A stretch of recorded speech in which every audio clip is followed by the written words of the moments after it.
All right, folks. Hopefully you got to see that. And now we're going to do the national anthem. And Brewster High School Band will be doing this.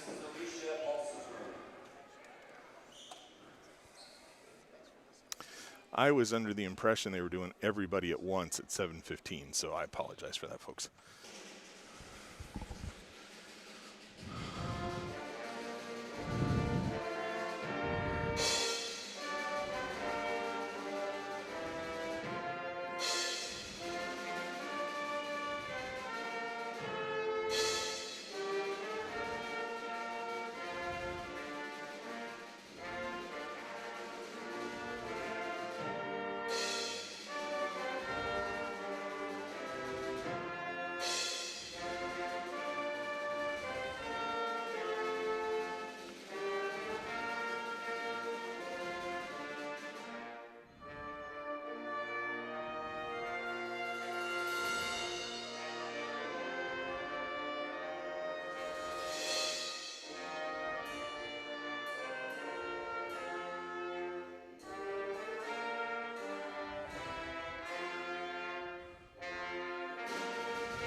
Love that. Band does an amazing job all the time.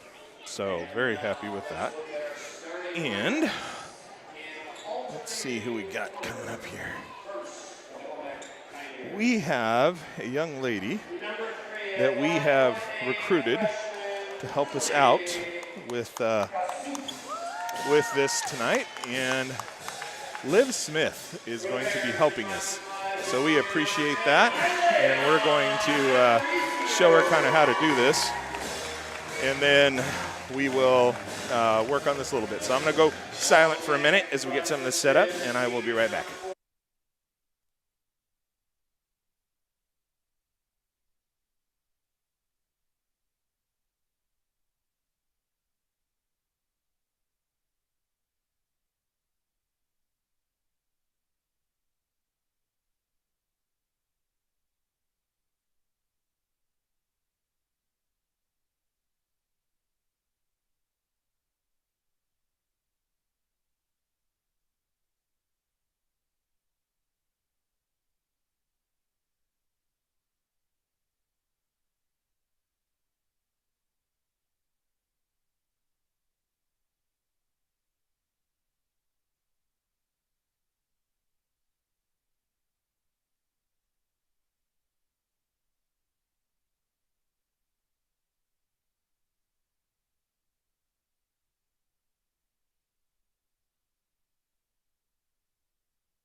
All right.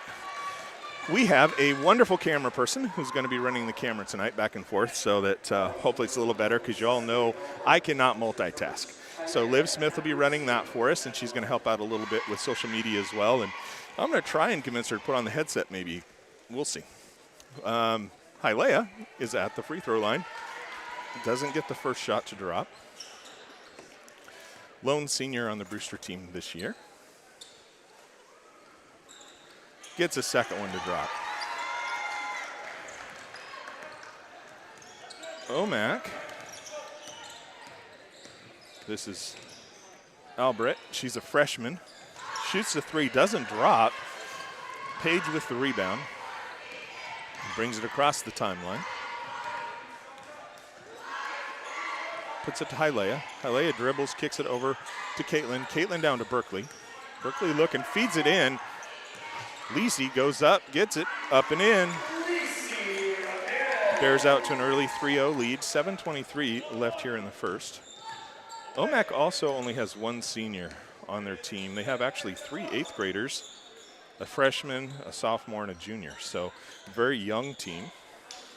Actually 2 freshmen, 3 8th graders. Yep. So young team to work it up. Hialeah bringing it across the timeline, kicks it over to Paige. Paige thinks about it, kicks it to Caitlin. Caitlin was wide open, decided to not try the three just yet. Berkeley gets it, tries to feed it into Lisi, but just a little bit high. 6:53 remain here in the first. Albert with the ball again, freshman for Omak.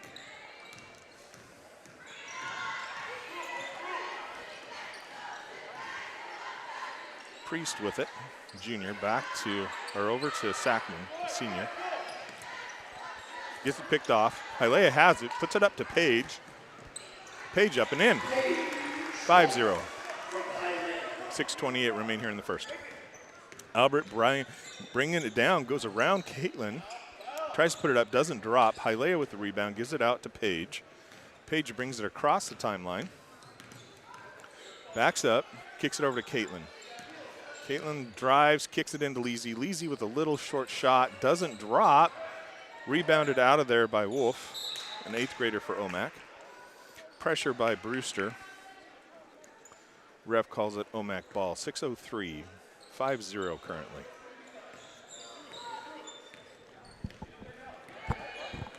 Albert bringing it across the timeline again. Tries to dribble through, puts it up. Oh, Sackman, nice. Drops for her, so she gets that one, and she has opportunity to go and see if she can score 2 more.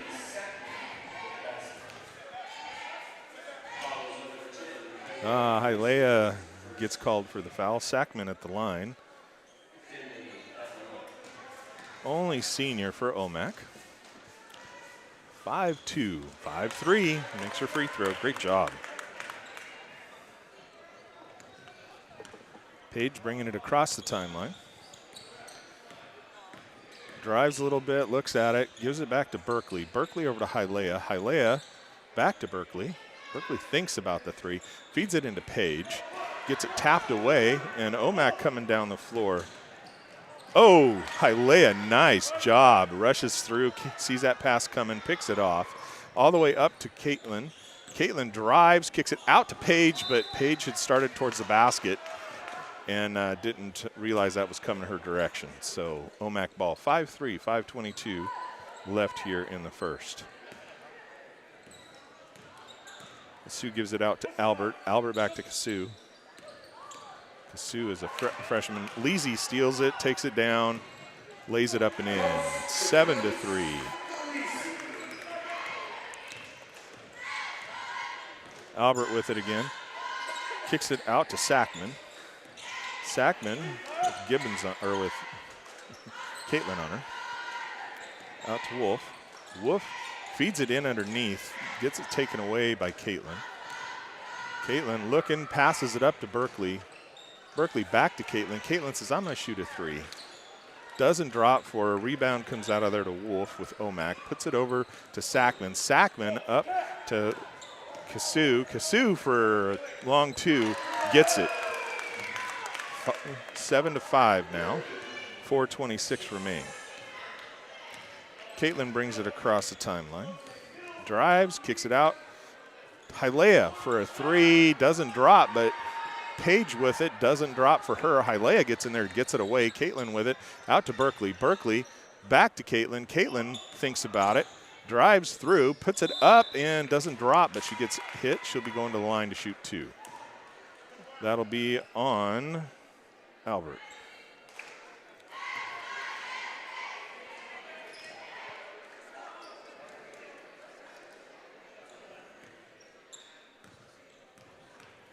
Caitlin with the first one.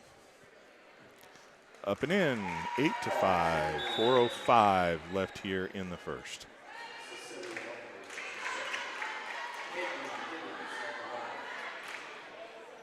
I love we've got the ESPN table across from us. I like to see the student athletes involved. All right, Caitlin at the line again, puts another one up and gets that one as well, 9-5.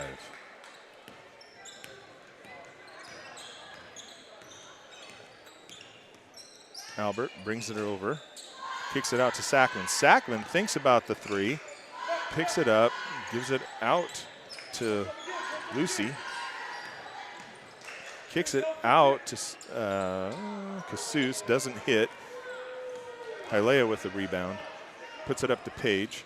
Paige drives, kicks it out to Caitlin. Caitlin for a three from the other side. That one's good, 12-5, 3:33 remain. Albert trying to drive through on the floor. We're going to say jump ball, and that'll be Omak ball. All right, Omak in league is in their Caribou Trail 1A league is 1-2. Their overall record's 10-5. Inbounds, Sackman with it. Doesn't drop, gets the rebound, puts it out. That one doesn't drop. Paige comes away with it after it ends up in Caitlin's hands. Up to Berkeley. Berkeley drives, kicks it out to Paige. Paige for a three, doesn't drop. Hilea gets in there but doesn't quite get it away. Sackman with it. Sackman throws over to Priest. Priest ends up on the ground, and they're gonna call that one on Hilea. That'll be her second. So Addie going to come in for Hilea.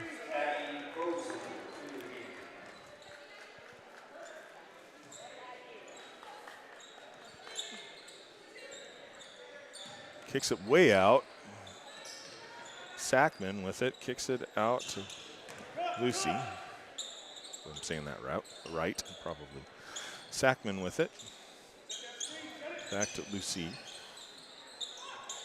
Over to Miller.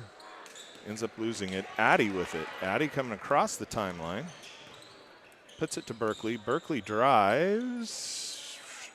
Kicks it into Paige. Paige makes a little move. Yep. They're saying we got her on the arm. So that's going to be on Lucy.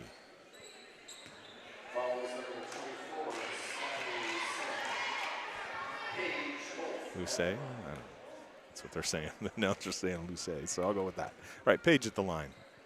Paige doesn't get the first one to drop. 2:26 remain here in the first, 12-5.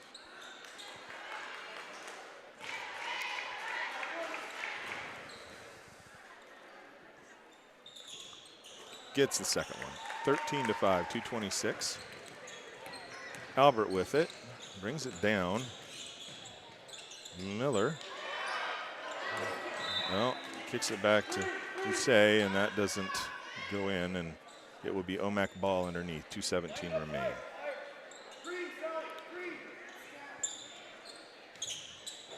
Kicks it out to Miller. Albert with it, gets it stuffed by Paige. Caitlin a little aggressive there with her hands, and foul called.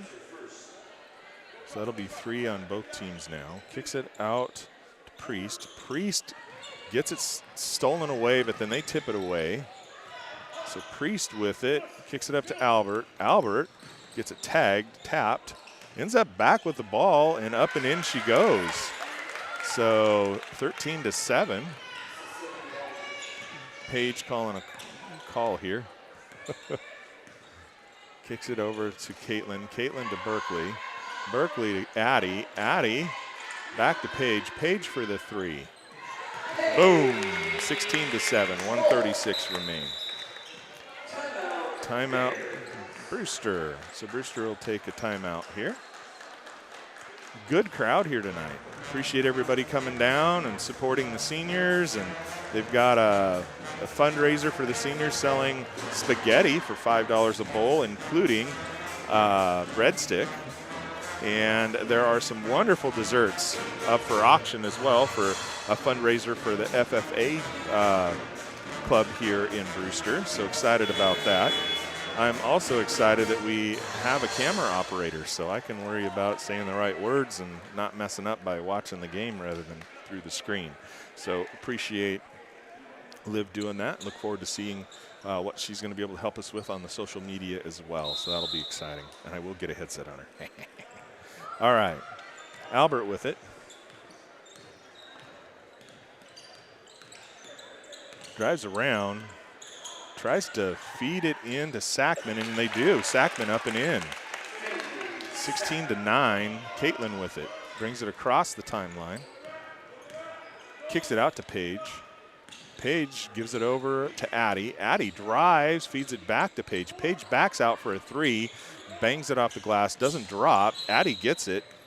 I'm going to say we kicked it. So it'll go back to Omak with 1:03 remaining here in the first. 16-9. Sackman inbounds to Albert. Albert brings it across the timeline, kicks it out to Casus. Casus back down to Albert, feeds it in. Oh, geez, that was a great move and a basket right there. Casus saw that one, and Paige wasn't able to quite get her hands on it and secure the ball, and Casus comes in and takes it away. Paige goes through, gives it out to Lizzie, who banks one off the glass and in. 18-11, 33 seconds remain. 27 on the shot clock.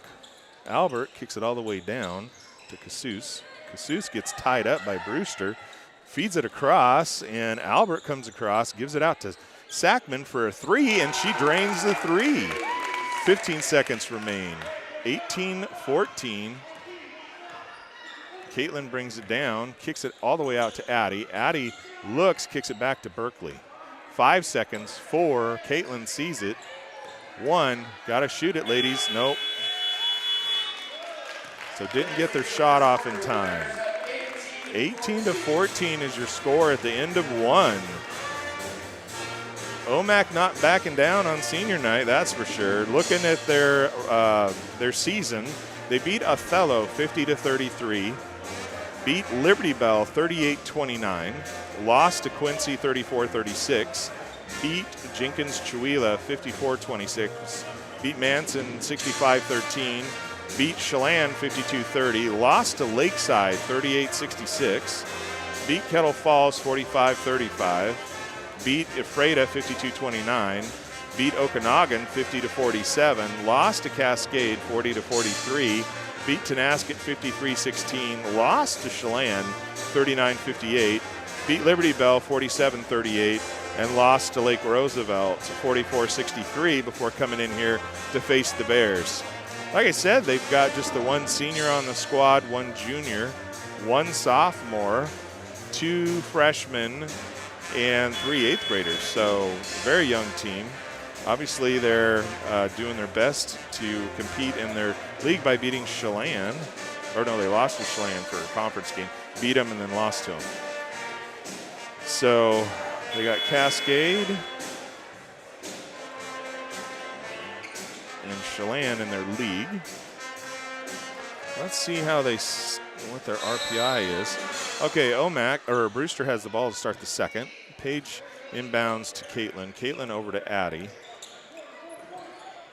Addie to Berkeley, down to Caitlin, back to Berkeley. Over to Addie. Oh, Caitlin goes off her hands and out of bounds. Omak ball. Omak is 23rd in the RPI for the 1A girls. Chelan right above them at 22.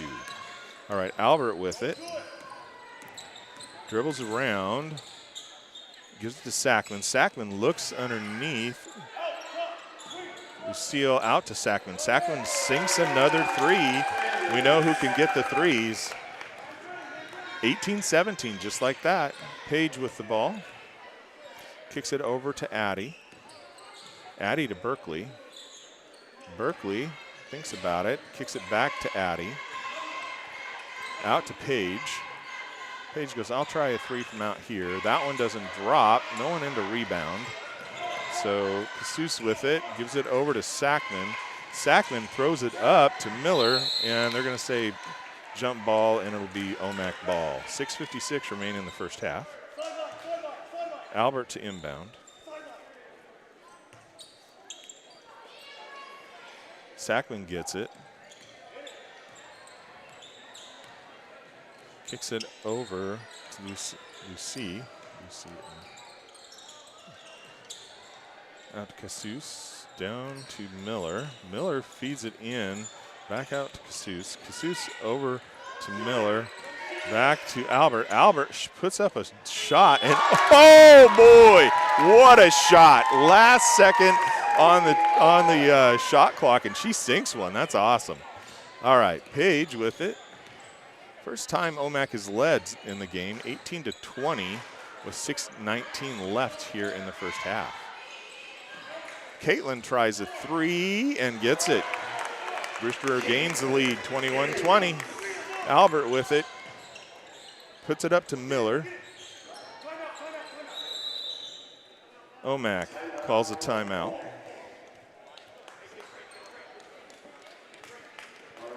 (21-20), 6:03 remain here in the first half. Yeah. Yes, the FFA dessert auction going on. Anybody wants to show up and put a bid on the silent auction items, there's some great desserts out there. And in addition, they have the wonderful spaghetti feed going on. I had some earlier. It's delicious. The bread is delicious. They did a great job. Snagged a couple more for my son and daughter-in-law, who are on their way over to celebrate senior night of her brother. So we are excited about this too.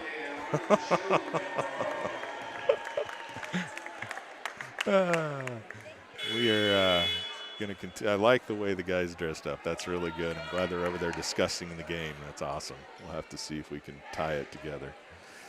All right, Omak to inbound. Sackman going to inbound. Sackman kicks it into Albert.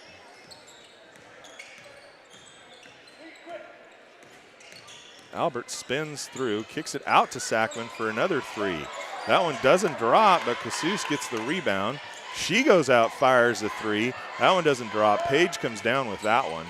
Omak trying to get it away, doesn't happen. Addie with it, kicks it, tries to go over the top, doesn't happen. It's a foot race. Casus trying to get down, kicks it out to Priest. Priest drives, doesn't drop, but inside we got Albert with it. Albert puts one up. Berkeley taps it over to Caitlin. 5:22 remain here in the first half. 21-20. Out to Addie, back to Caitlin, over to Berkeley, back to Caitlin. Caitlin into Page. Page kicks it out to Caitlin. Caitlin fires a three and sinks it. 24-20. 5:04 remain here in the first half. Sackman with it. Sackman puts it all the way up to Priest. There's nobody on her. She shoots the three, doesn't drop for her. Sackman with it. Sackman drives, tries to put it down underneath, and there's going to be a jump ball with Leasy down on the floor for it, and it will be Brewster ball this time. All right, our senior comes back in. Hylea stepping in for Addie.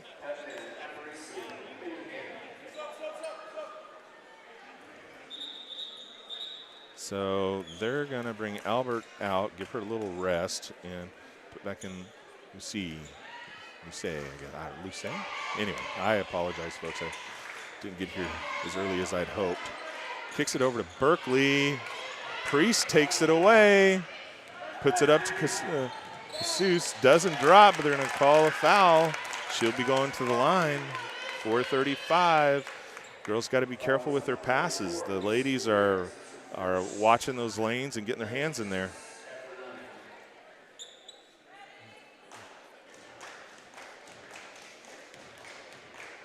Seuss at the line. The first one doesn't drop for her.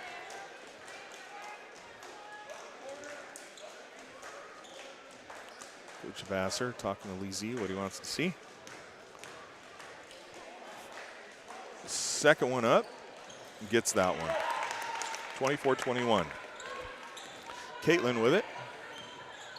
Kicks it over to Hylea. Hylea looks at trying to feed it down, but doesn't quite get it there. Back to Hylea, into Paige. Paige with traffic all over her. Caitlin with another three. That one doesn't drop, not quite able to get it high enough in the air to get that thing inbound, back in inbound. Bears going to put on pressure.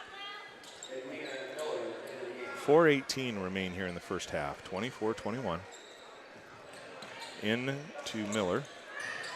Back to Sackman. Sackman throws it to Priest. Priest trying to get around, doesn't get it, and they're going to call Lee Z for getting her hands in there. So that's going to be two quick fouls.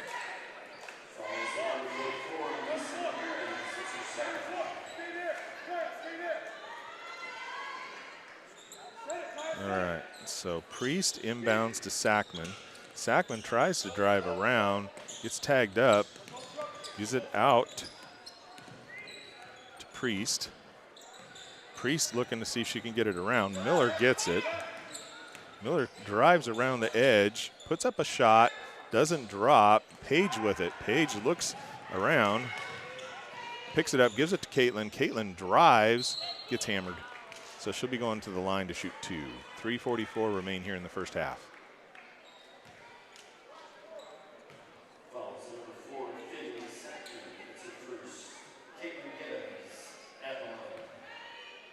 All right. Caitlin at the line. First one doesn't drop for her. Albert going back in, Miller coming out.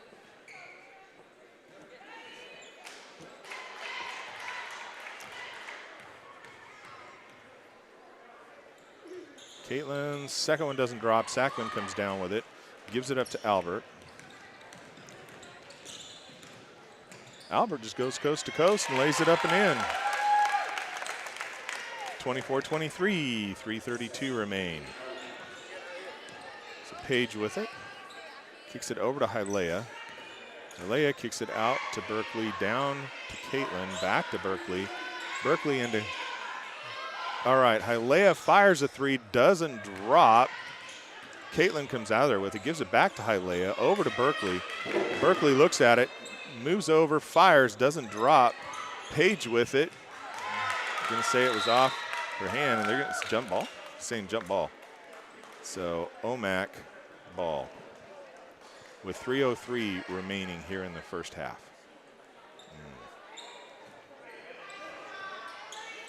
Bears going to put on some pressure.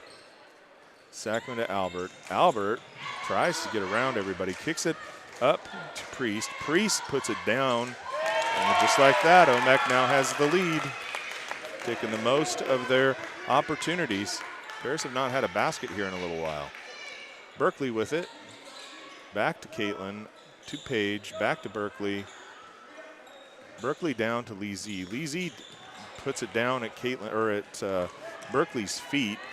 Quick down the court, doesn't drop. Caitlin with it, up to Paige. Paige looks at it, lets her team come through. Sets up a logo three, doesn't drop, nobody in to rebound. Wolf gets the rebound, brings it around, gives it back to Albert. Albert back to Wolf, but that one gets past her, so it'll be Bear ball with 2:13 remaining, 24-25. Caitlin with it. Back to Berkeley. Back to Caitlin. Caitlin for three. Doesn't drop, but Lee Z has it. Gets it tipped away by Luce, and Albert off to the races. Gets it down. Sackman looks at the three. Drives around everybody. Puts up a shot. Doesn't drop. Lee Z with it. Lee Z's dribbling it. Gives it over to Caitlin. Caitlin brings it across, gives it over to Paige. Paige down to Berkeley. All the way across to Caitlin, to Hialeah. Back to Caitlin, over to Berkeley. Back to Caitlin, back to Berkeley. Into Paige, gets it tipped away. Paige comes out with it, gives it to Berkeley, down to 6. Little shot that she takes the lead, 26-25. 1:18 remain here in the first half. Albert with it, calling out the play.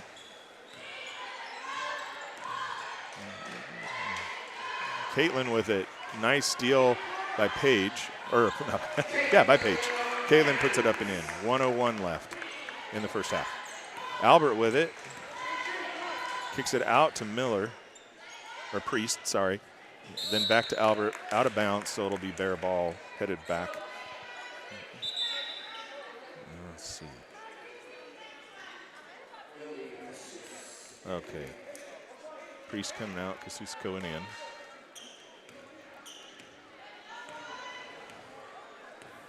Caitlin kicks it out to Paige. Back to Caitlin, over to Berkeley. Back to Caitlin. Back to Hialeah. Hialeah sets, fires the 3, won't drop. Gets it tapped away, but gets it back. Puts it out to Sackman. Sackman to Albert. Albert looking at it. Looks to drive, figure out what she's going to do. Throws it, ends up going out of bounds. So it will be Bear ball underneath with 20.5 seconds remaining, 28-25. All right. Paige with it. Telling her team what she wants to see in the last 14 seconds.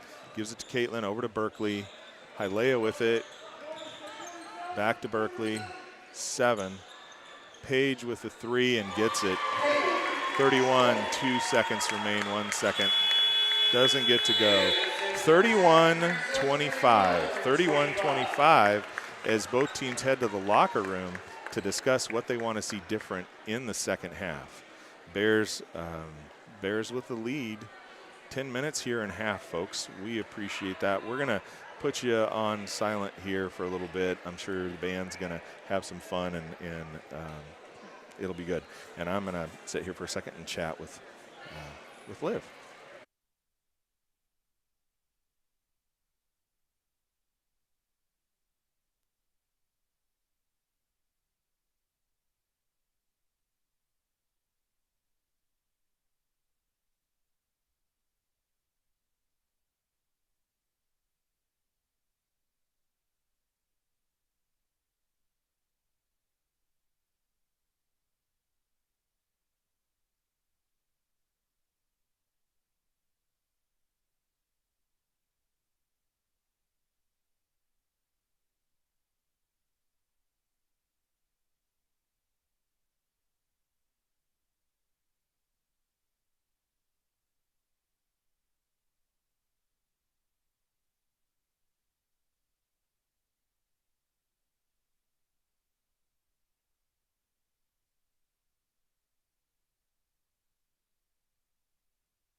good way to save funds.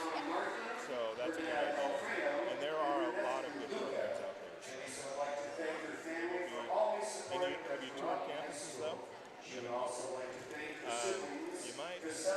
I would recommend it just so you get the opportunity to see it. And whatever department, like if you're thinking about elementary ed or engineering, go look at both departments and tour the department, see about the colleges and all this. We toured 16 with Isaac. And all kinds of different things that we're looking at, trying to figure out. And we ended up, Isaac was sure he's going to go into the tour the 3 times. And then he goes, oh, I don't want to go see Washington State. And we go, we already have a schedule with them. We went and they had a fair where you could see all the different departments. And he's like, oh, I just want to look at this one. And Linda said, nope, we're doing them all. And that really helped because since he did Running Start, the transfer credits and this and that were part of it. And we got done when we were leaving for the day. He even checked out the honors college and stuff. We left for the day, and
All right, folks, I was having a great conversation with our assistant, Liv Smith.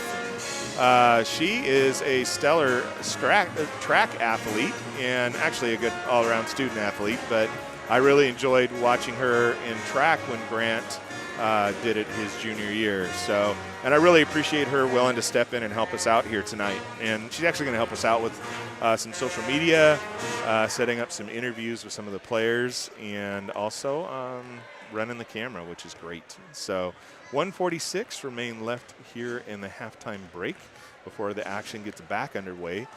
Bears up 31-25 here at half. I'm sure both coaches saw some things they wanted to see done differently off that first half. Omak 10-5 on the season, good quality team, and it's fun to see them out here competing well tonight. And you know, of course, senior night, we want the Bears to have the victory, so you know there is that. But again, I really appreciate anybody willing to step in and be a part of what we're doing, from the officials to the people at the gate to all the fans and those that support all these student athletes, and we really appreciate that. So thank you, everybody, and we're excited to see what the second half brings. I'm sure Omak wants to get out of here with a victory too, but Bears are like, we want this. So, oh man, I look forward to senior night. We set up on this side of the court because of the display in front of the scoring table. When we're on that other side, that display is so bright, it really messes with the camera and we can't see as well, both taking pictures and broadcasting. So we set up over here, though technically the other side is the Brewster side.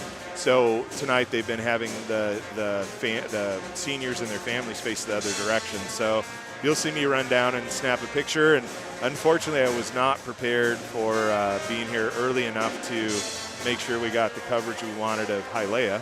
But we did snap some photos, and you know, we again appreciate everything that her and her family have done for the program, and looking forward to that. All right, underway. Hialeah, our senior, inbounds to Caitlin.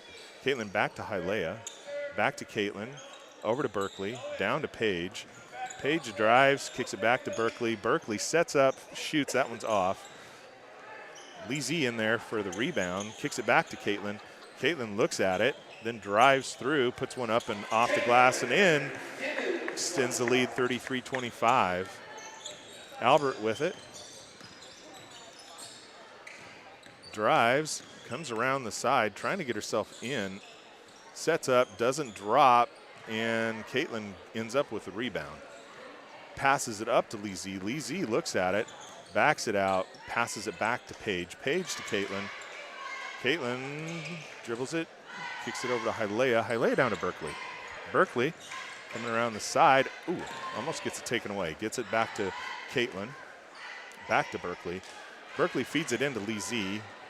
Little push there, but nothing the refs are going to call. Into Paige. Paige for the three. That one looked good, but didn't drop. Out of there with it is Wolf. Wolf picks it up, gives it to Casus. Casus feeds it to Albert. Albert kicks it out to Priest. Priest tries to come around. I'm not sure who's calling that one on. Oh, he's going to call that on Hialeah. That'll be her third. So Addie will be coming in for Hialeah. And Priest will be at the line for Omak. She is their lone junior. Doesn't get that one. Addie comes in. 6:35 remain here in the third. Priest sets up for her second shot. Doesn't drop. Berkeley fights over it, and it's going to go out of bounds. It'll be Omak ball.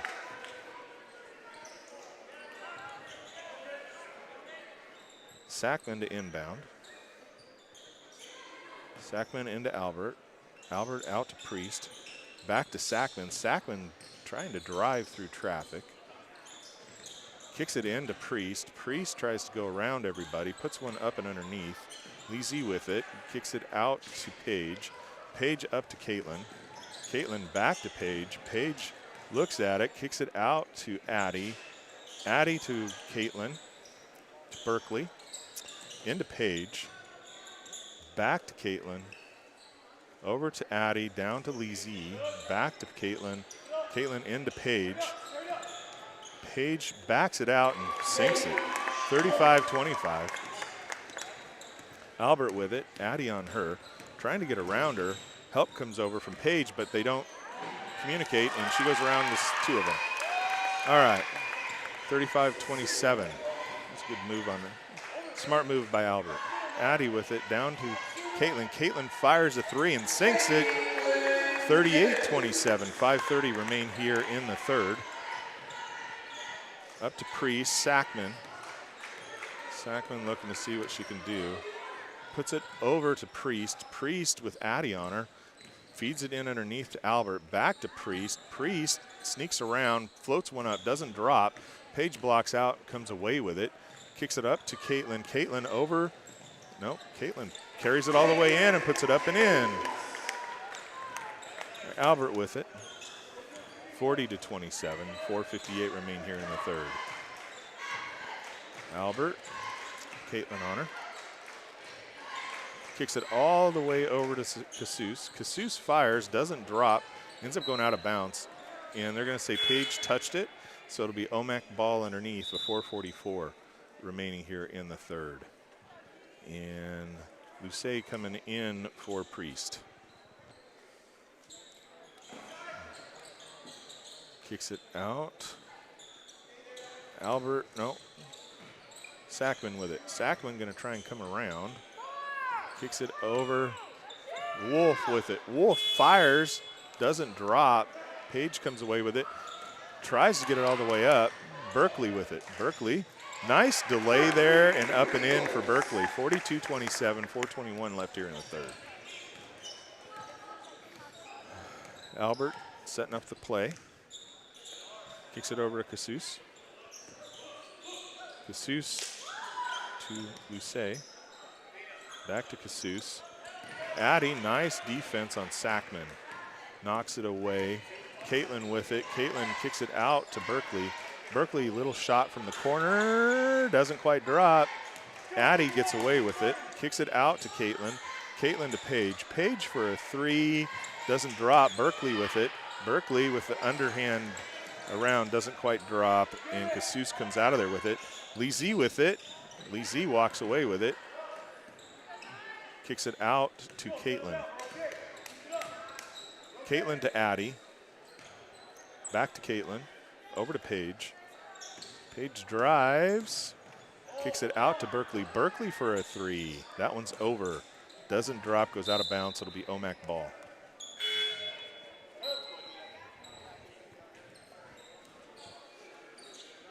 All right, 3:19 remain here in the third. Bears up 42-27. Bears on a run here to start the third. So 3:14 remain. Out to Sackman. Sackman over to Casus. Or no, sorry, Wolf. And gets it taken away, and Lizzie up and in. 44-27. Omak is going, hey, we need a timeout, regroup. Which, with a run like that, that's kind of what you expect. You want to give your girls a little break, reset them, get them really thinking about what they want to see here in the third.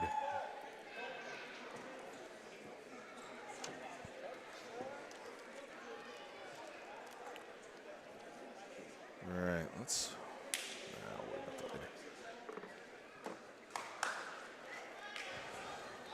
Well, we are excited to be here tonight, folks, and able to bring you this broadcast, especially with ESPN across the way from us. Love the fact the boys are in suits and looking good. Appreciate that. I think that's awesome. Someday, maybe one of them does end up on ESPN. All right, 3 minutes remain here in the third. Not sure. Oh, guess they're Brewster taking their time. Coach talking to them. All right.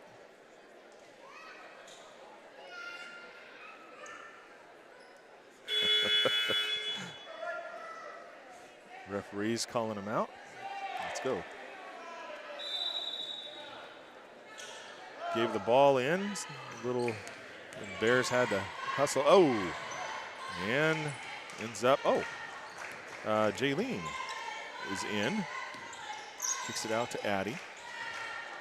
Back to Caitlin. Caitlin brings it across, gives it to Berkeley. Berkeley out to Addie. Addie for the three. Ooh, doesn't quite drop. Sackman with the rebound. Passes it all the way up. Addie would have had happened to turn around. Albert fires, doesn't drop. Wolf with the rebound. Kicks it out to Albert. Albert backs out. 2:22 remain here in the third. Inbounds to Sackman. Sackman gets it knocked away. Page comes away with it. 2:15 remain here in the third. 44-27. Addie with it. Kicks it over to Berkeley. Berkeley down to Page. Oh, gets it swiped away, but gets it back. Over to Caitlin, or to Addie. Addie fires, but doesn't drop, and it'll be Omak ball. Jaylene tried to put one up, didn't go. Got stuffed and fought for it, but it ended up going out of bounds and was called off her. So Albert with it. Albert up to Miller. Miller back to Albert. Albert trying to go around. Does. Gets it up and in. 44-29. Caitlin with it. Kicks it to Berkeley. Berkeley drives. Kicks it over to Addie. Addie to Caitlin. Over to Page. Down to Berkeley. Over to Caitlin. Caitlin sets, fires. That one's off. Addie hustles it back. Gives it back to Caitlin. Fresh shot clock. Back to Berkeley. Berkeley looks at it, kicks it over to Addie.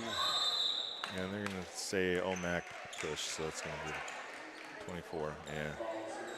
Gets Addie, so we'll see. It'll be Brewster ball underneath. One foul on each team. 44-29. 1:08 remain here in the third. So Addie to inbound. Puts it out to Jaylene, to Caitlin, to Berkeley, Page. Page fires the three and sinks it. 47-29. Albert with it. 56 seconds remain here in the third. Out to Priest. Priest to Albert, back to Priest, over to Sackman. Over to Casus. Casus to Albert. Albert driving and puts it up and in. Nice move by Albert. Gets around and nice little underhand shot and gets the foul. 47-29, 38.8 remain here in the third. One shot. Leezy back in, Hialeah going in. Albert with one shot here. See if she can make it a 3-point. Oh, 47-31, sorry, 47-31. And the shot is up and in, 47-32. Inbounds to Caitlin, 38 seconds remain here in the third. Kicks it over to Page. Page to Leezy. Pass to Page, but the shot doesn't drop. Usay with it over to Sackman. Sackman drives around, sets herself, fires a three, doesn't drop. Priest with it. Priest tries to put one up and around and doesn't go, so Priest will be going to the line to shoot two with 13.2. Oh, that one's on Hialeah too. That'll be her fourth.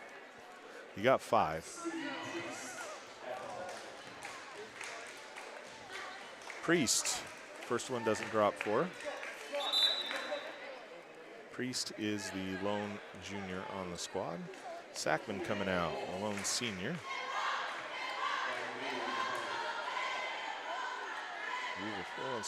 Gets the second one. 47-33. All right, 12.2.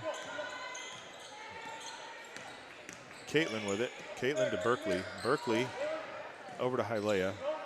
Into Leezy. Leezy puts it up and doesn't drop, but with 0.5 seconds remaining here in the third. Lisi's going to the line to shoot 2.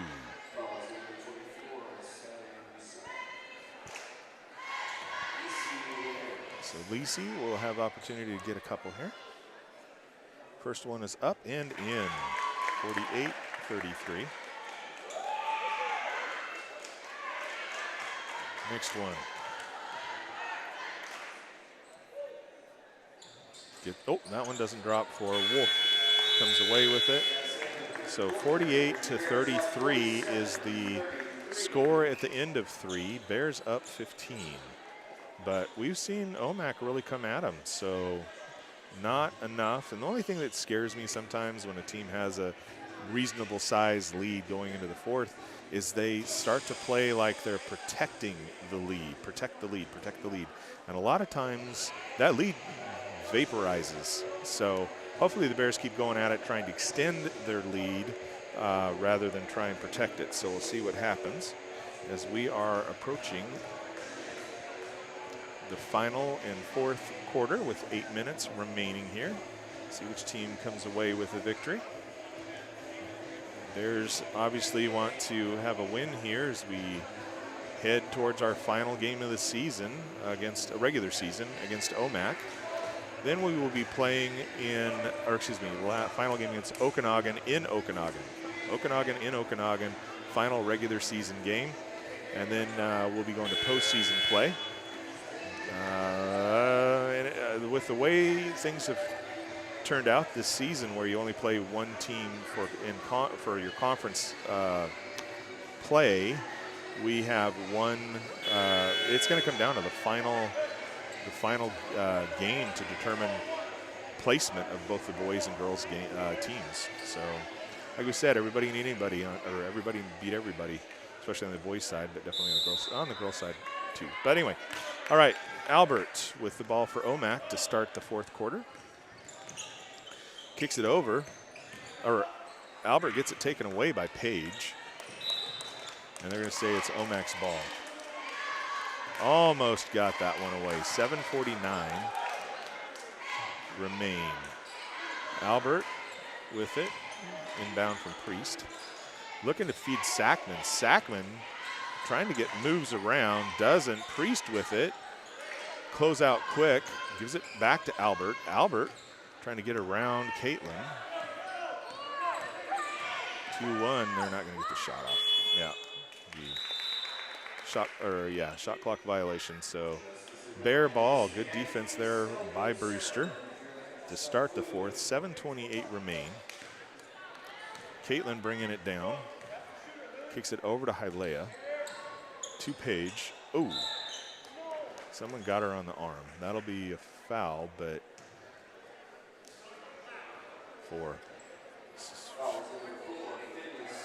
so Sackman called for that one.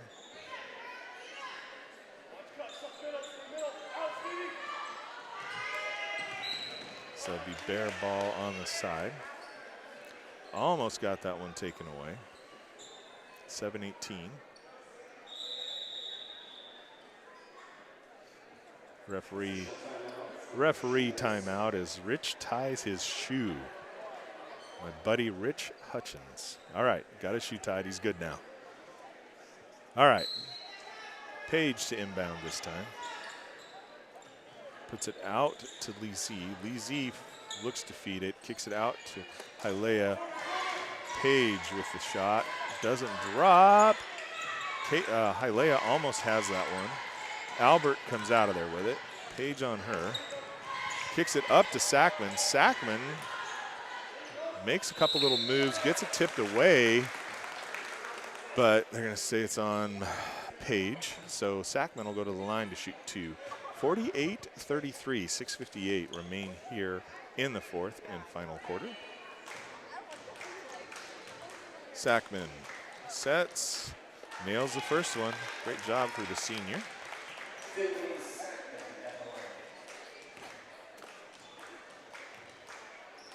Setting for the second one, gets the second one.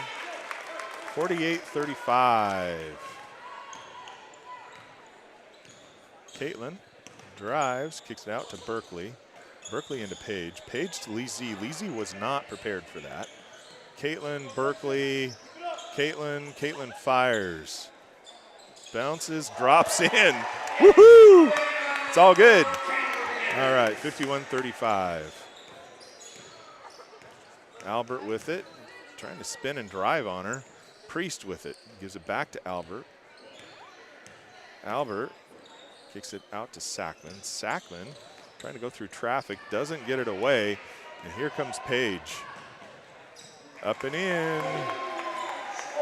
So 53-35, trying to get it down quick. 3-on-2, Sackman with it, gets it tipped by, doesn't drop. Lee Z ends up with it, gives it back to Paige. All right, so Brewster wants a timeout with 6 minutes remaining, 53-35. So 18-point lead for Brewster currently. Paige talking to the ref saying, hey, they nailed me. They nailed me when I got the lay-in. Come on, watch for those, watch for those. All right. So 6 minutes, 53-35.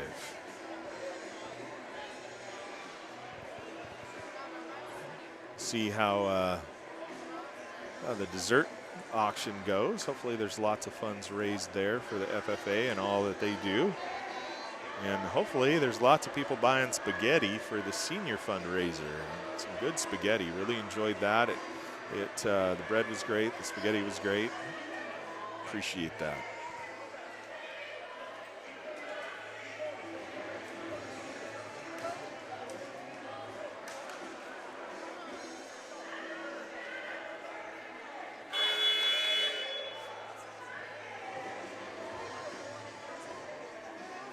Omak back out on the court.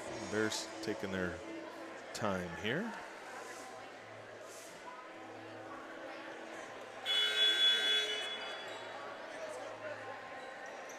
All right, so Bears will have the ball here with 6 minutes remaining.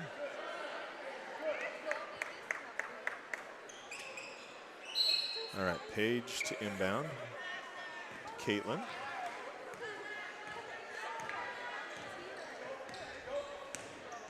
Out to Berkeley. Leah. Back to Berkeley. Caitlin gets it tipped away, but Paige gets it. Doesn't drop. Lee Z turns, fires, doesn't drop. And Wolf with it. Sackman with it.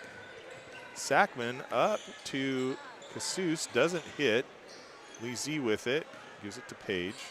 Paige over to Caitlin. Caitlin driving across the timeline. Kicks it back over to Paige. Down to Leah. Leah, Albert picks that one off. And Berkeley returns the favor. Gives it up to Berkeley. Berkeley, nice little hesitation, but tries to put one up, doesn't drop, so should be going to the line. That'll be on Wolf.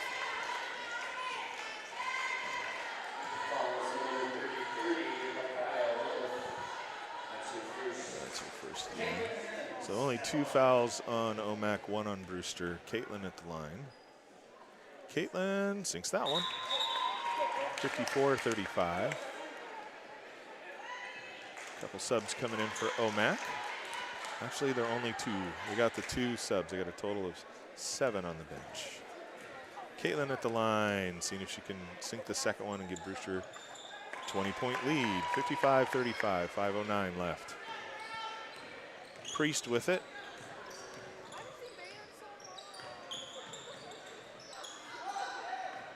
Almost gets that one stolen.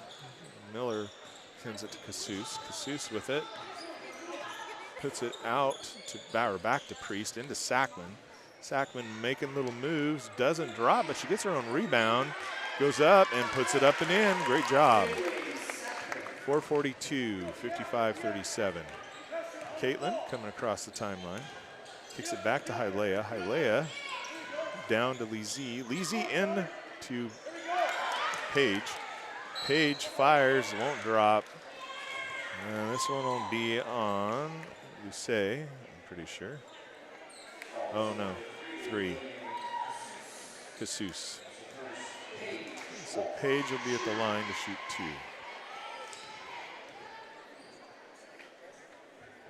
Gets the first one.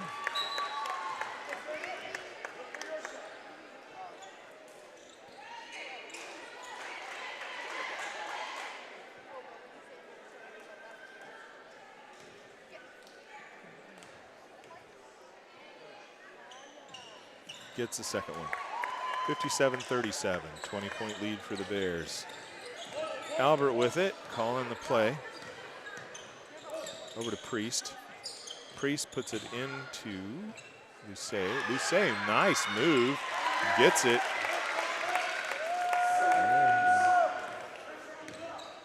Up to Page. Back to Berkeley. Over to Hialeah. Gets it taken away. Berkeley with it. Nice job there. Lee C for a three. Drains it. I like it.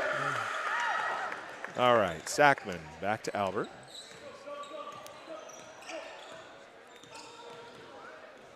Albert kicks it out to Miller. Miller for a three. Answers. Great job. 60. All right, so Bears call a timeout. 60-42. And a wholesale substitution. So with 3:30 left, coach figures 18-point lead, put in the other players and give them some good experience against a good team. Omak has played hard and shows why they've had success this season with a 10-5 record. So great job to the Omak Pioneers. Brewster ladies talking to the team going in, kind of sharing what they see a lot of. So, all right. So, wholesale substitution. Addie. We got Addie in there, Millie, Ceci, Jaylene, and Camilla. So down to Addie, into, Camilla tried to throw that one through Omak defender to Jaylene, and it didn't quite go. So we have Priest with the ball, giving it to Albert. Albert driving, spinning, trying to get herself in there. Kicks it out to Miller from her three-point spot. Doesn't drop. Millie gets it. Gives it to Ceci. Ceci dribbles. Throws over to Addie. Albert almost had that one. Gives it to Camilla. Camilla, Jaylene on the ground, and they're going to have a jump ball with 2:47. But we see smiles as they get up off the floor, so that's great. Oh, Bear ball. Addie will inbound.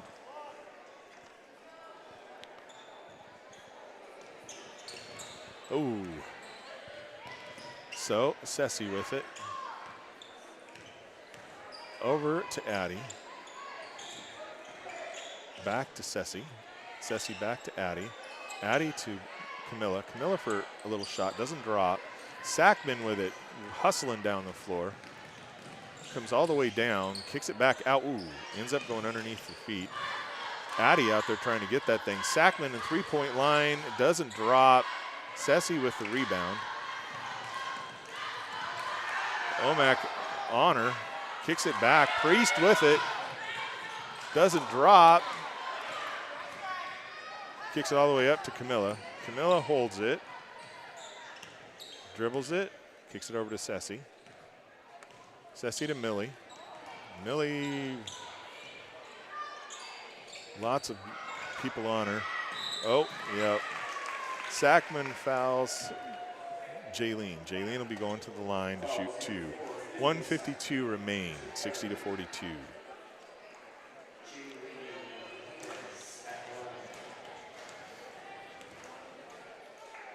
Jaylene doesn't get the first one to drop. Sackman and Priest coming out. Jesus and Wolf going in. Wolf, an 8th grader. Yeah. Doesn't get the second one, doesn't hit anything, so Omak ball with 1:52 remaining.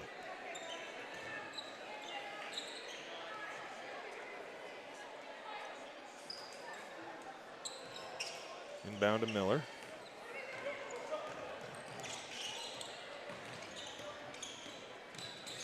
Over to Albert. Albert sets for a three. Doesn't drop. And out of there comes Casus with it. Casus for a three. Nails it. Addy with it. 1:30 remain. 60-45. Kicks it over to Millie. Millie for a three. Doesn't drop. And Wolf brings it out. Gives it to Lucé. Lucé up to Casus for another three. Doesn't drop. Omak ball, or Brewster ball with 1:10 remaining. 60-45. Addy with it. Over to Ceci. Back to Addy. Over to Millie. Into Camilla. Back to Millie. Addy gets that one. 14 on the shot clock. Puts one up. Doesn't drop. Oh, it's kind of on. She ended up stepping on the line. Man, did she hustle and hurry. So great job for Addy. Told everybody that they'd be okay. She was going to help take care of business with Brewster so her sister could be down at LSU throwing the javelin in a nice, neat clinic with some quality javelin instruction. So great job there. Wolf with it. Gets it batted away. Fight for the ball, and I'm not sure. Holding on the ground. Okay, so Millie gets a foul with 31.7 remaining. That is our second foul on Brewster, so Omak inbound. Oh. There was a lot of running around there for a second. All right, Wolf with it. Wolf fires the three, doesn't drop. Jaylene with it. Jaylene and Albert just fights with Jaylene for it and causes a jump ball, and it'll be Omak ball with 23.9 remaining, 60-45. Inbounds. Feeds it out to Albert, and that one goes out of bounds. So it will be Bear ball with 19.6 remaining in the game. Ceci with it.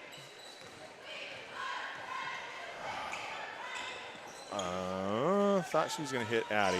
Didn't happen. Up to Miller. Miller up and in with 7 seconds remain. Inbounds to Addy. And worried about the 5-second rule, so Vassar calls a timeout for his team so they get to keep the ball. And talking with him a little bit about what he wants to see in the last 1.5 seconds. 60-47 currently. The Omak boys are anxious to get on the floor here and see what they can do against the Brewster boys tonight. We'll get you some talk about the Omak regular season record and how they've done so far. Let's see who they've played that we've played to give us an idea. And of course, we'll be celebrating senior night.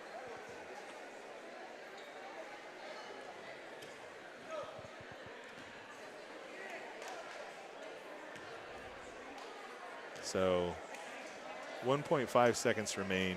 The Omak coach said, just let them inbound it. Let's get this thing over with. So that's what they're going to do. And there we go. Great job, Omak. 60-47. That was, there's no reason. I mean, Brewster has a really good team. So Omak did really well against them, and they are young. They're younger than we are. So they did awesome. It was fun to see and watch them play. And great job, both teams. Bears will go into Okanagan on Tuesday for our last regular season game, hoping to get the victory. With the victory, that will secure first place for them. I'll put something up on the website about how everything looks for everybody this as we close out. It's going to be interesting because it really does come down to the final games of the season as far as what everybody's going to be in league. So it's that close this season. Part of it is you only play only one game that you play is counted towards your league record, and with that, then it makes it kind of interesting, especially when teams can beat other teams. On the boys' side especially, we have a number of teams that could end up 3-3. That's just how it is this season. So And with 3-3 records, I looked at it. I haven't posted it up yet, but I did look, and there is a possibility we could have 3 teams tied at 3-3 where they have each beaten the other one. So then it comes down to a draw. So whatever your draw was to begin the year, that's the position you will start out in the league tournament. Now, part of it is you need to win the first league tournament game you play in.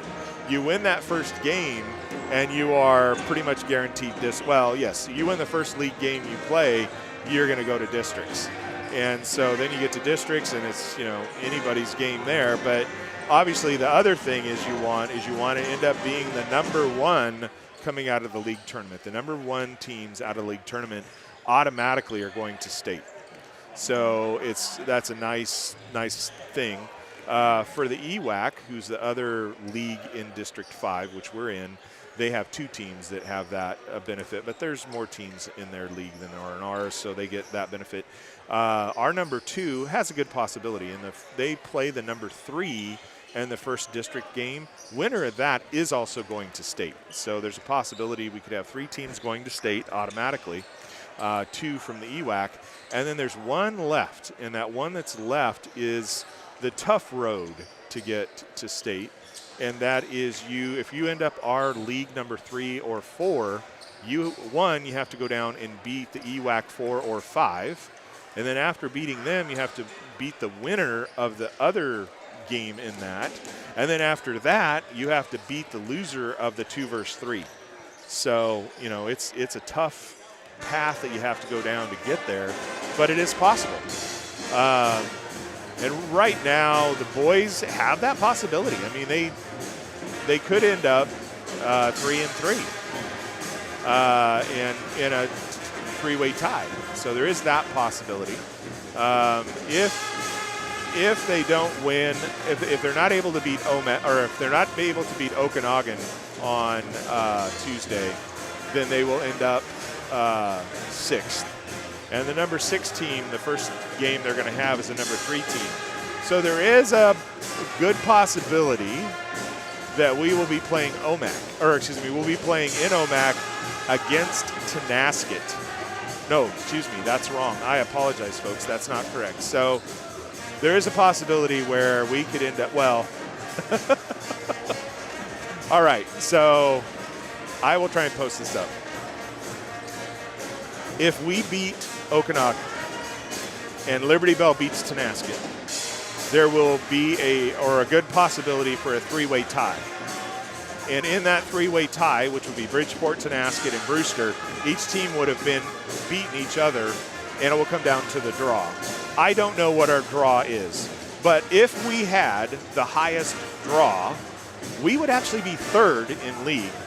And 3rd in league is going to host the number 6 in league, which in that scenario would be Lake Roosevelt. So we would host Lake Roosevelt in the opening league championship round. So we'd host them.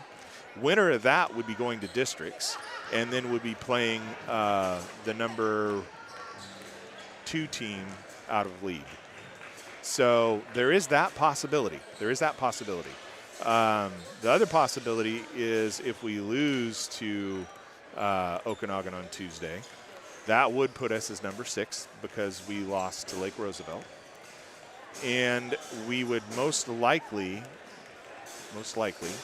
travel to Tenasket and play Tenasket. It would either be Tenasket or Liberty Bell, depending on who won their game. So Liberty Bell, we travel to Liberty Bell and play them, or Tenasket and play them. Winner of that goes on, loser season comes to a close. So boys have a bit more of a challenge. Girls show up, beat Okanagan, and they will be 1st in league. And being 1st in league will allow them a 1st round bye. So they're automatically going to districts. 2, they have a 1st round bye, so they don't have to play until I can't remember what day up in Omak. And they'll play the winner of the 4 versus 5 game. Win that, they're going to state. Win that, and they will be in the league championship. League championship, they win that, and then they're going to state for sure. So lots of good options for the ladies. And the boys have some definite possibilities here. And they're playing some good ball right now. I am very impressed with what I've seen the last few games. That was a gritty, tough win against Tenasket. Tenasket has quality players, quality team, done really well this season. And, but we can play with any team, and any boys team in our league can play with any other boys team in our league. I believe anybody can beat anybody on any given night. So, we have every possibility of going in there and doing really well in the league championships. Our boys are that good, and they just keep improving. And I'd sit here absolutely amazed at how well they do in warm-ups. And like I've said, and I'm starting to see a little bit of that. They do so well in warm-ups, and if they will perform like they do in warm-ups during the game, oh man, any team's going to have their hands full. They play like this. So there's that definite possibility that the boys can end up going to state. I think, given they play some great games, they have every possibility of making it to state. Now, likelihood of that's a little of a challenge because of where we sit so far, but they're playing great ball right now. I mean, that Davenport game, wow, that was awesome. Tenasket game, that was awesome. They are just right there, and they can beat anybody on any night. So with all that said, I am excited to see how tonight's game goes. And let's get into what the boys' standings are. So let's go up here, go to standings, and we'll see how, Omak. So Omak is 1-2 in league, 4-12 overall. They lost to Othello 42-69, lost to Liberty Bell 30-55, lost to Jenkins 48-58, beat Manson 42-31, lost to Chelan 29-62, lost to Lakeside 23-60, beat Kettle Falls 56-49, lost to Ephrata 41-59, lost to Okanagan 47-73, beat Cascade 56-36, lost to Tenasket 25-69, lost to Kashmir 35-70, lost to Chelan 33-56, lost to Liberty Bell 33-74, beat Manson 52-51, and lost to Lake Roosevelt 45-59. So that last game against Lake Roosevelt, that was a pretty good game. I mean, 15 points. But, you just never know. They might come out and have a great game here tonight. Obviously, I am definitely hoping that the boys are going to walk away with the victory here and extend their winning streak to 3 as they prepare to go face Okanagan. And like I said, Okanagan is a good team. They got talent, height. They've been doing really well. They're definitely up there in their RPI, and I think they're going to do well. And the thing is we've got a lot of really good teams this year on the boys' side, so I think they have a definite possibility of excelling. Our whole league. I'm saying whoever goes from our league and represents us, I think has a good chance of getting to state, and I'd love to see that. I'd love to see 4 teams come out of the CWB. EWAC automatically gets 2, but I'd love to see 4 teams come out of the CWB.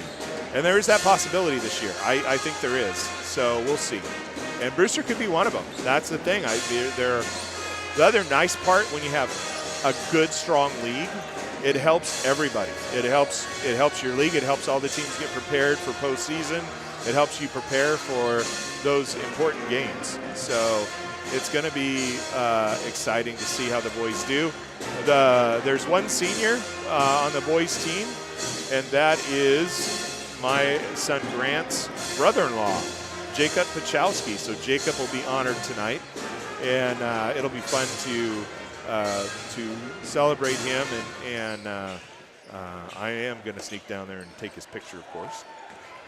Picture that I'm sure Grant. Oh, there he is. So Grant is here. So Grant and Allie drove over from Moses Lake.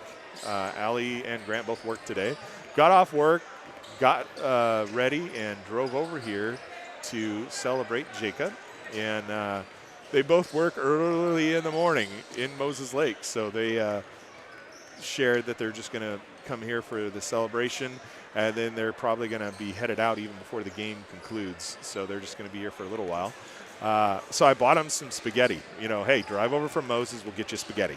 So they got some spaghetti, and hopefully they enjoyed it. And then be here for the senior night celebration, watch some of the game or as much as they can before they got to head out of here to get back to get rest for their work tomorrow. Allie is a CNA, doing really well, working at Samaritan. They just opened their new hospital, so she got the opportunity to go work there the last couple days, I believe. And Grant is continuing working on his journeyman electrician's career path. And so excited for both of them. And they are expecting a baby boy. So it'll be they will actually have my first baby boy grandchild. So they'll be the first boy grandchild. And of course it's great because we've got, I think Allie is due August 11th. Then we've got Whitney, who is due, I think, the 18th. The 18th I believe. And she is also expecting a boy. So 2 girls and now a boy. So that's awesome. I love it. I love it. So excited about that, excited for them, excited for us, and looking forward to August and welcoming some more members to our family. And it's going to be awesome. So appreciate that, and really looking forward to being having a boy grandbaby. I'm excited about that. And I love my girl grandbabies, don't get me wrong, but it was really fun being a dad of boys and girls. And I had 2 girls to start. 2 oldest are girls, 2 youngest are boys. And it is neat to experience both. So I'm excited for Whitney and Tony to have a boy and experience that. And then, of course, for Grant to start with a boy, Grant and Allie to start with a boy. That'll be exciting for them. 2:24 remain before we get started here. I believe they're doing the boy. I think they're doing it here before the game, I think, to recognize Jacob. So I will sneak down there and snap some photos when they do that. Love that they have set up the CNN booth, or ESPN. Oh, ESPN booth across the way. I love the fact the boys get dressed up and bring some headsets and a camera and a computer and make it look like they're actually broadcasting. But I'm hoping we're going to be able to do that. I actually reached out to Jake here, and he was kind of excited about it. So I'm hoping we'll be able to train some of these students on broadcasting and what I've learned over the course of time. And excited about that, sharing. And I love the fact that Liv Smith came and is joining us to run the camera and do some social media for us and set up some interviews. Like I said, I do expect I'll get her on a headset here before too long. So it's all good. But well, exciting. Be a good night, and hopefully the boys get their 3rd victory in a row. Omak has 4 seniors, 1 junior, 5 sophomores, and 1 freshman. So a little bit older than we are, but not a lot. So we'll see how that goes for everybody. Might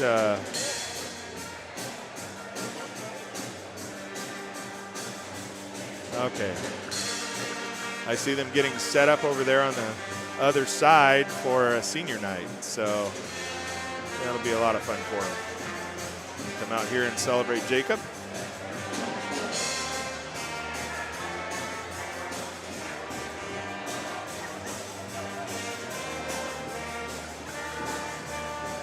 Leia. Leia's celebrating with her gift. Very cool. All right. Good evening, ladies and gentlemen, and welcome to Brewster High School's Senior Night. Okay. Tonight we are All here right. Well, you're going to miss part of me because I'm going to go say bye to the kids right after the senior part. So here we go. All right. These seniors have not only excelled on the field or court, but also demonstrated leadership and integrity in everything they do. Now let's meet our two seniors for tonight. First up, Jacob Pichowski. Jacob is joined by his parents, grandparents, siblings, and his girlfriend, Rosario. He would like to thank his mom and dad for their constant support, his siblings for pushing him to be his best, and Rosario for her motivation and encouragement. After high school, Jacob hopes to pursue a career in the conservation field. Next up, Nicholas Thompson. Nicholas is joined tonight by his mom, dad, big sister, and younger brother. Nicholas would like to thank his family for their love of basketball and for being one of his biggest motivations, as well as his friends for being there along the way and creating unforgettable memories. After high school, Nicholas plans to pursue an electrician apprenticeship under the union.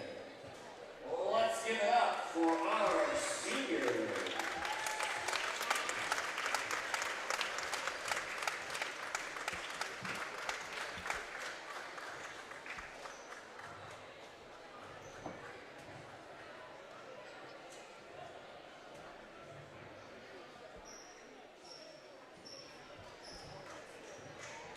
One more time, let's give it up for our two seniors, Jacob Pichowski and Nicholas Thompson.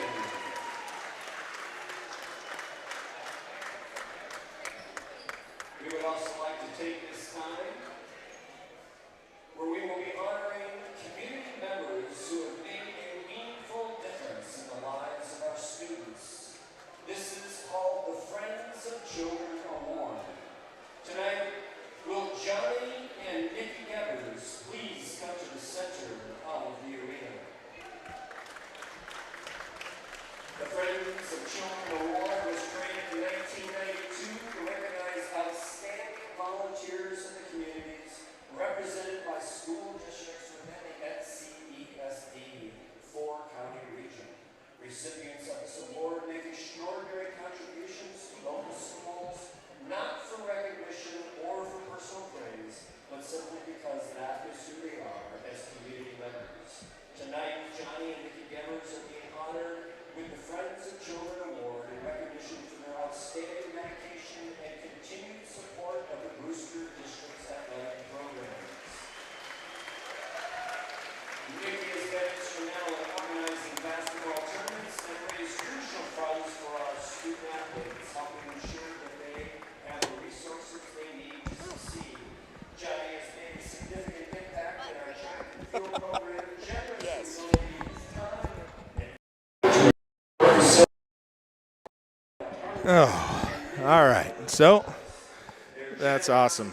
It was great to honor. I had, I should have remembered Nicholas. He works with me. He's a great young man.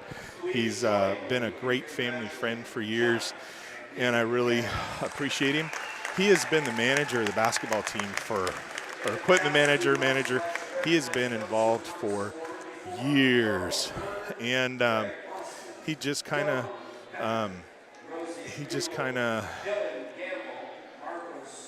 is there. He's there to support the team, make sure they got what they need, taking care of everything, and really behind the scenes making sure everything runs smoothly for the team, for their equipment, and I really appreciate Nick. So it was great to get photos of him and recognize him. And of course, Jacob, it was great to recognize him. And then I love the fact that they're going to do the national anthem again. So we're to take a second here.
Love our band. They do an awesome job. Really appreciate them.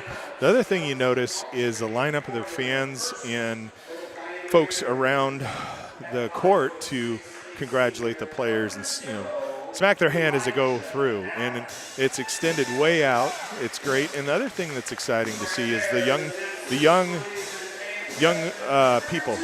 A lot of them in a few years will be the ones out here on the court. So it's awesome to see them there celebrating and recognizing everybody. And it's fun to see, wow, they are really getting a line going. That's awesome. So that's great. All right, well. All right, so Jordy, Lando, great to see. Great to see, but it's also great to see, like I said, recognizing Nicholas Thompson, recognizing Jacob Pachowski, and then they had a community award for Johnny and Nikki Gevers, and they are amazing people. I appreciate them both so very much, and work with Johnny and his family, and they are a backbone of this community. And frankly, if Gevers Farms wasn't here, you would see Bridgeport and Brewster dry up. I mean, the communities are driven by one of the largest private apple pear cherry shippers in Washington, and there's their son, Pardon. And it's neat to see all they've done over the years.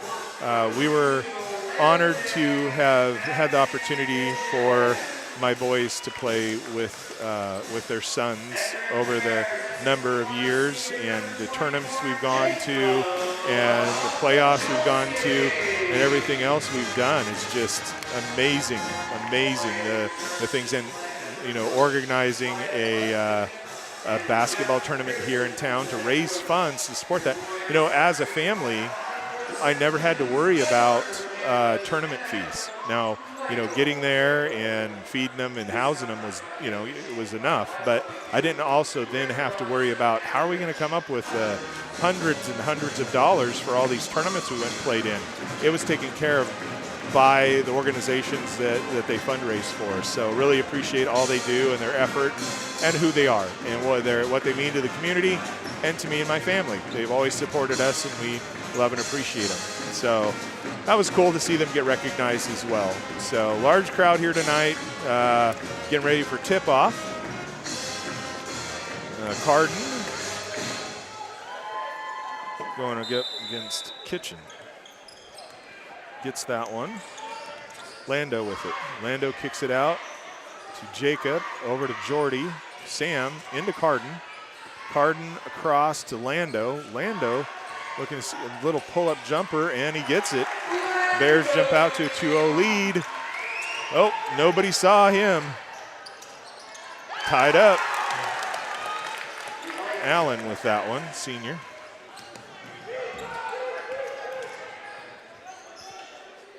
Hurlbert.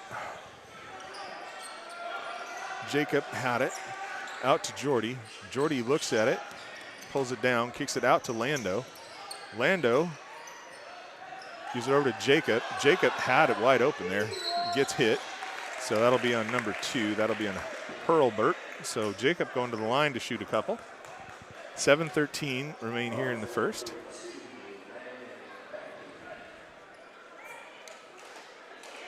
So Jacob.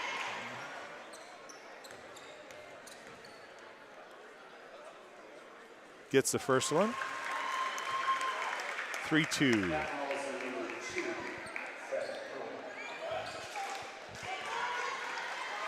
See if Jacob can get the second one here. Up and in. Good job, Jacob. All right, so Omak comes across the timeline. Wells with it. Gives it down to Allen. Allen out to Kitchen. Kitchen looking at it.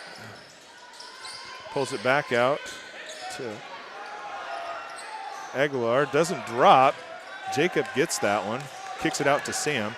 Oh, Sam tipped away by Aguilar. Carden Carden gets it. Player's not happy with that. Gets it tipped. Wells with it. Wells goes up, gets it tipped, and they're going to call a foul. Wells will be going to the line, shoot 2. Lando with the foul.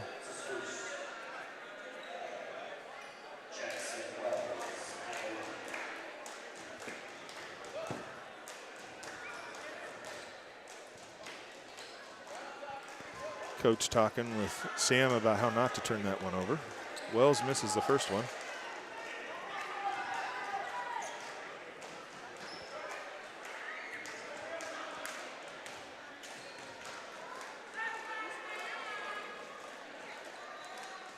Second one on the way, doesn't drop. Carden gets that one. Lando with it.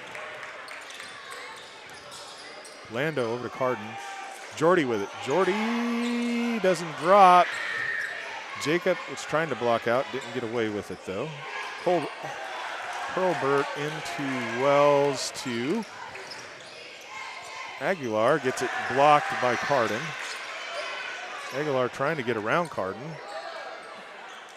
Kicks it back out to Hurlburt. Hurlburt puts one up, doesn't drop. Jordy gets the rebound. Kicks it out to Sam, to Lando. Lando back to Sam. Sam drives it out, gives it to Carden. Carden to Sam. Sam for a 3. Ooh, in and out, doesn't drop.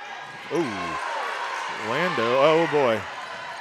Running away, stops, puts it up, doesn't drop. Sam gets the rebound.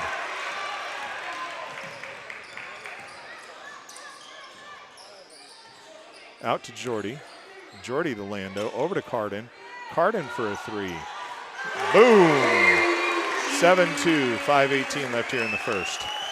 Wells, nope, sorry, Hurlburt with it. Hurlburt, okay, now Wells back out. Allen. Kitchen with it. Gets it up and in. Lando, 4:56 remain. Carden with it. Sam with it. Sam just drives through. Kicks it out to Jordy. Jordy for a 3. Doesn't drop. Rebound. Comes out of there. Aguilar. Aguilar down to Hurlburt. Hurlburt puts a floater up. Doesn't drop. Oh, I'm going to say Brewster touched it last. So Preston and Bronson come in. Omak with an inbound play. 7-4, 4:37 left here in the first. Carden tries to feed it in, and they do. Doesn't drop. Carden with the rebound. Off his foot. Let's say he pushed. So it'll be on the side. Aguilar.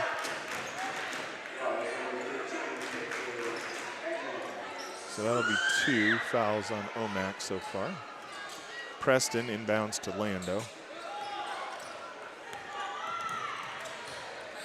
Kicks it to Bronson. Bronson gives it out to Preston. Preston into Carden. 3 seconds. I'm not sure what they called here. Somebody pushed. Oh, black 30 for shoving.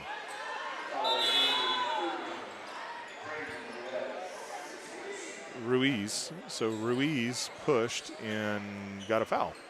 So that'll be 3. Carden with it. Up to Sam. Over to Preston. Down to Bronson.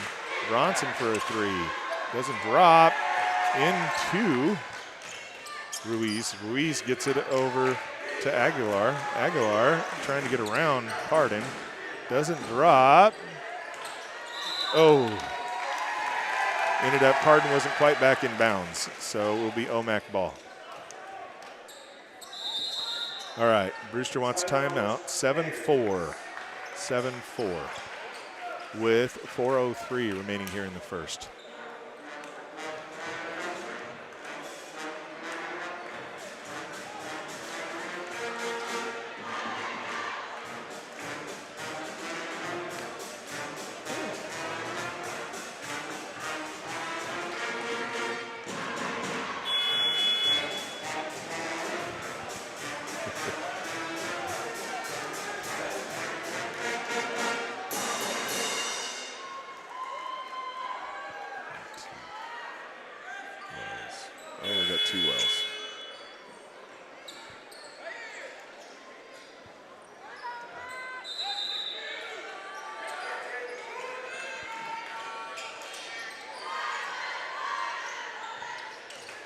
Gets it out to Wells. Actually, I should say Cooper Wells.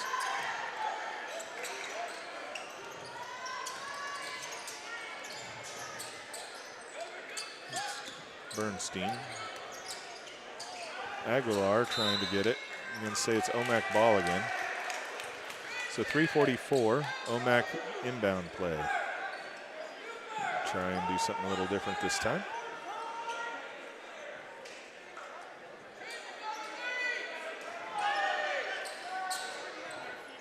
We're going to throw it out.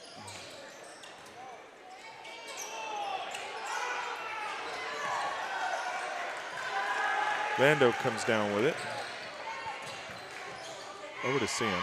Over to Carden. Up and in. Nice passing by the Bears there. That's Cooper Wells with it. Cooper trying to get around Carden. Gets it, but doesn't drop for him. Gets the rebound, though. Out to Jackson Wells. Jackson over to Ruiz. Ruiz back to Jackson Wells. Jackson to Bernstein. Bernstein over to Aguilar. Aguilar trying to get around everybody. Puts one up, doesn't drop. Bernstein gets it. Carden gets the rebound. Comes out of there with it. Over to Sam. Sam back to Carden. Carden puts a floater up, but it doesn't drop. Wanted the foul called, but no such luck. Jackson Wells comes out with it. Jackson, smart move, but Preston comes down with it as that one doesn't drop. Over to Lando. Lando out to Bronson.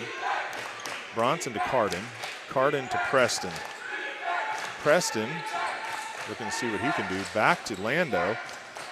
Lando kicks it back to Preston, into Carden. Gets it batted away, but they're going to call a foul on that one. So that'll be foul 4. So one away, 2:12 remain. 2:12 remain, one more foul, and they'll have it. Someone called a timeout, apparently. Or no, I'm not sure. We have a bunch of subs going in, folks. 2:12 remain here in the first. Jordy inbounds to Jordy with it, sinks it, gets it, and he's going to the line.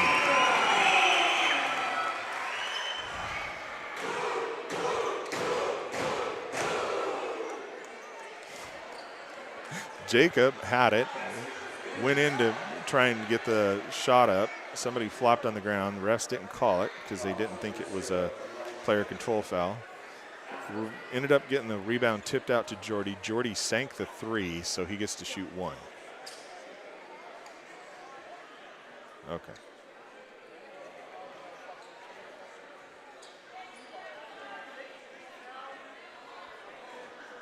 Oh, they're calling.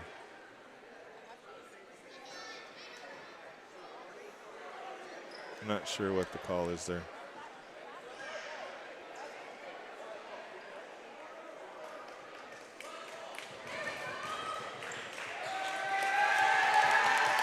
What was that?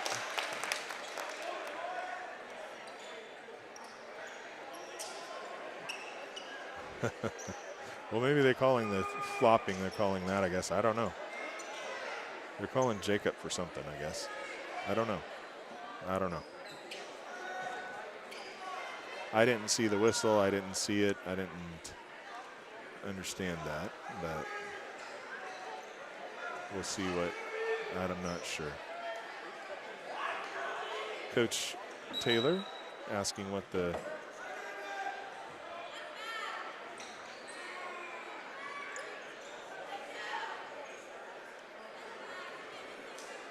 they're talking, the referees are talking it over.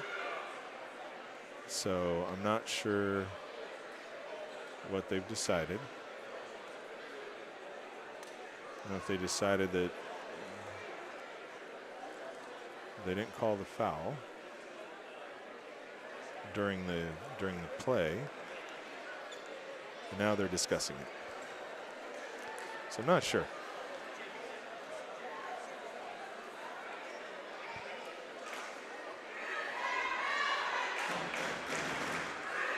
All right. Cut. Giving the ball to Omak. I'm not sure. Well, at least they're discussing it. But we'll see it on playback. We'll see what happened. And the part there is when you don't call it right then. So the referee is calling coaches in.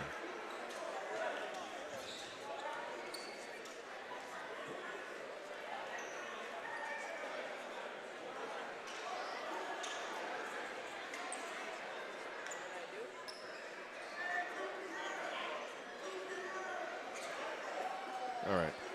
Well.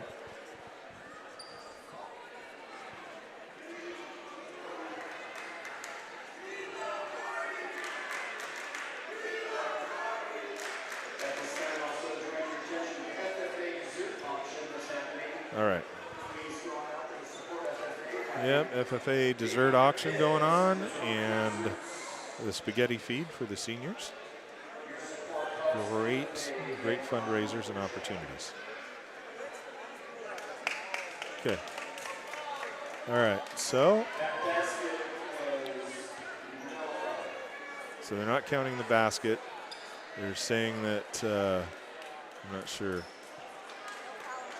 Yeah, they're calling a no shot, or they're not counting the shot. They're calling the foul. But anyway, right, Omak with the ball. Cooper Wells brings it down, puts it out to Bernston. Bernston gets it out to Wells, Bronson gets the rebound.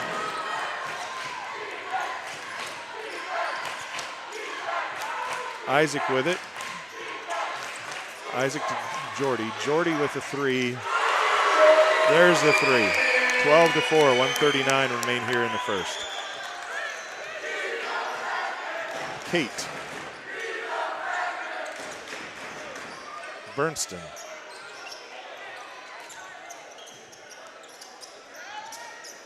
Cooper Wells. Allen. John Jr. Gets on the ground, but Kate with it. Kicks it out to Wells. And they're not going to count the basket. Good job of defense by the Bears. 12-4 with 1:09 left here in the first.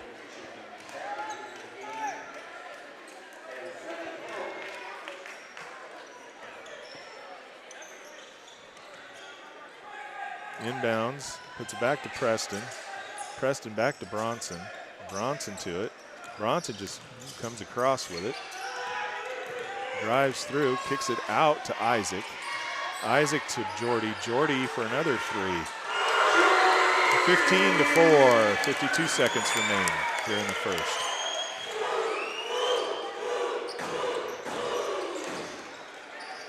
Hurlburt with it. Hurlburt back to Allen. Allen trying to make some moves here. Kate with it. Kate driving through. Gets it tipped away. Jordy with it. Got it.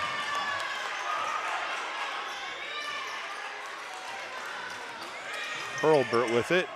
Allen. Allen for a three. Doesn't drop. Inbound John Jr. with it. Now we got Kitchen with it. And he drops it in. 15-6. Up to Jordy. Jordy for another three. Gets that one. 18-6. 3.2. Oh, they're calling a timeout. Player trying to tie his shoe. 3.2 seconds. 18-6 here as we close out the first quarter. 1 second. Shoots it. Doesn't hit. All right, end of one, 18-6.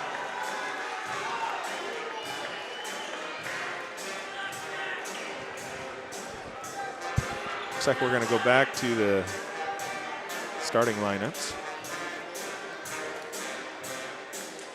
I think. We'll find out here in a moment.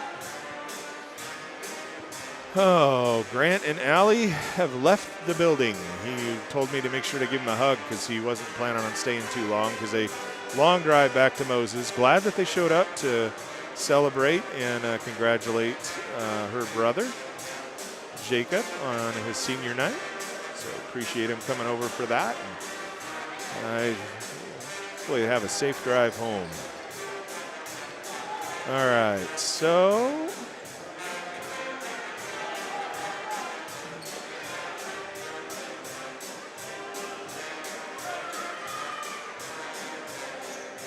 Jacob and Kelson back out on the floor. Isaac, Lando, and Jordy.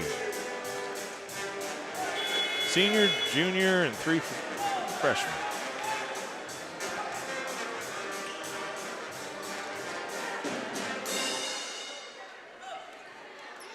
So Omak.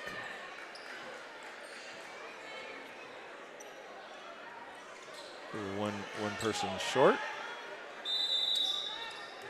Allen back out on the floor. Allen with it. Over to Ruiz. Ruiz to Jackson Wells. Over to Allen. Down to Ruiz. Over to Hurlbert. Hurlbert looking to see if he can get something. Allen. Ruiz tries to feed it across. Doesn't get it. And he's going to draw a foul. Kitchen will have a first foul on him. First on the team for this quarter.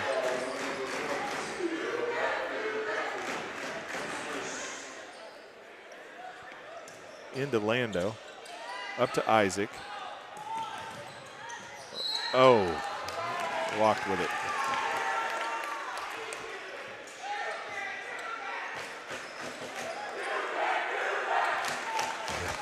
That's true. All right, Hurlbert with it. Looking at Allen. Over to Jackson Wells. Kitchen with it. Kitchen feeds it down, tries to get it over to Kitchen, or Jackson Wells, trying to force his way down underneath. Doesn't get there. Hurlbert with it. Hurlbert jumping, kicks it out to Ruiz. Ruiz hits a 3. 18-9. Lando.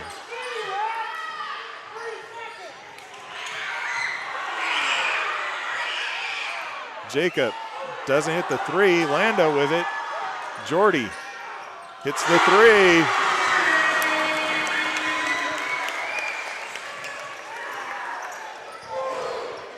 Allen with it. Down to Ruiz. Ruiz, 21-9 right now. Kicks it out to Jackson Wells. Jackson trying to drive in. Kicks it over to Kitchen. Kitchen loses his handle on it. Doesn't get it. Rebound. Lando driving down. Puts it, tries to force it in. Jacob gets it. They're going to call a foul on 2, holding. So Hurlbert with it.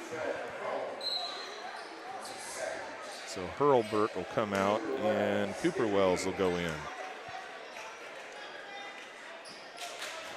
Out to Cardin. Isaac with it. Isaac to Jordy, or Lando, sorry. Lando says, let me see if I can hit a 3. Cardin, tries to force one. Jordy ends up with it. Fires one. The guy's on fire, man. 23-9. Wells drives. Tries to feed it out. Ruiz out to Jackson Wells. Allen down, kicks it into Kitchen. Kitchen up and in. Lando. Not able to get it. 23-11, 5:23 left here in the first half. Over to Ruiz. Ruiz out to Cooper Wells. Cooper Wells to Allen. Almost gets it stolen by Jordy. Fires. And they're going to say Omak because Jordy got a hand on it. We have Sam Arevalo and Preston going in.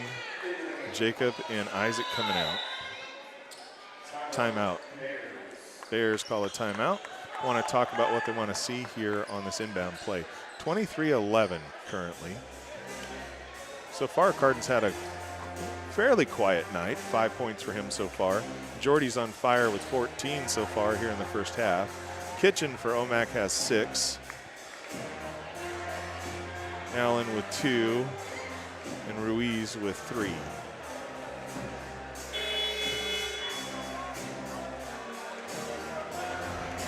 I love the parents over there taking some photos of the ESPN table and the boys all dressed up, and all of them there supporting what's going on. It's great. So it's awesome.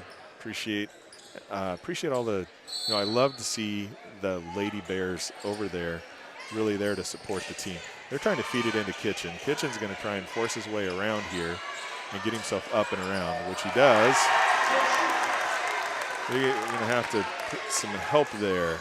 Lando kicks it out to Preston. Preston kicks it out to Jordy. Jordy drives around, gets bumped. Sam looks at it, kicks it out to Jordy. Jordy looks at it, kicks it over to Sam. Sam, Preston, Cardin gets it taken away. There's 3 guys here. Wells with it. Wells backs it out, kicks it out to Kitchen. Kitchen kicks it back to Wells. Wells for the shot. Doesn't drop. Lando with it. Lando coming back. 23-13. Over to Sam. Sam just streaks in, puts up a little floater, and in it goes.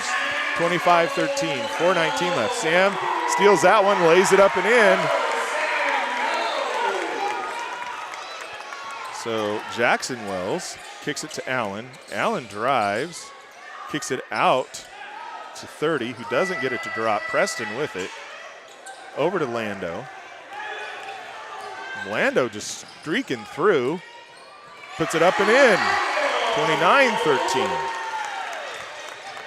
Jackson Wells drives down, kicks it out to Cooper Wells. Back to Jackson. Jackson going, let me see if I can get around these guys. Floats one, doesn't drop. Cardin gets the rebound, puts it out to Jordy. Jordy brings it across the timeline. Comes by, comes out. Ooh, tries to force one over.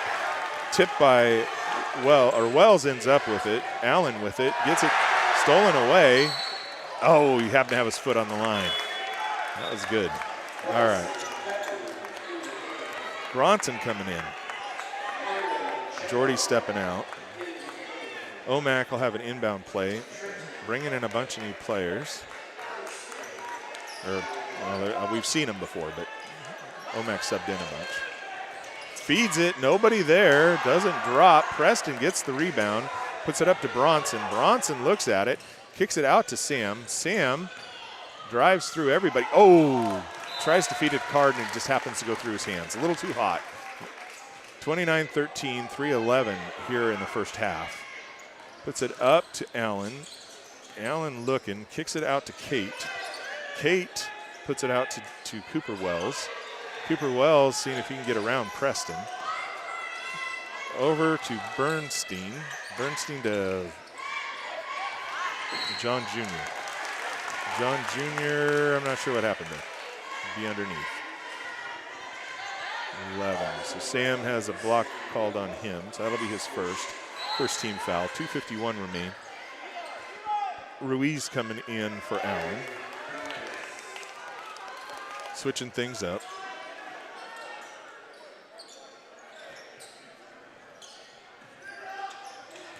Feeds it into 11.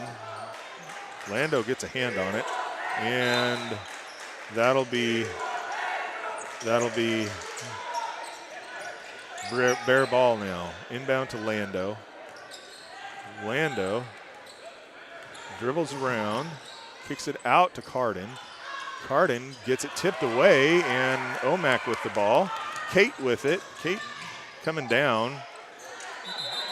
Bronson with it, gonna say jump ball. And whose ball is it? Brewster ball. Omak gonna put some pressure on. Into Lando. Up to Bronson.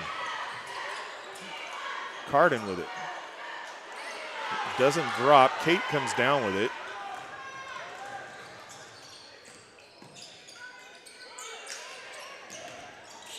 Ruiz, Kate.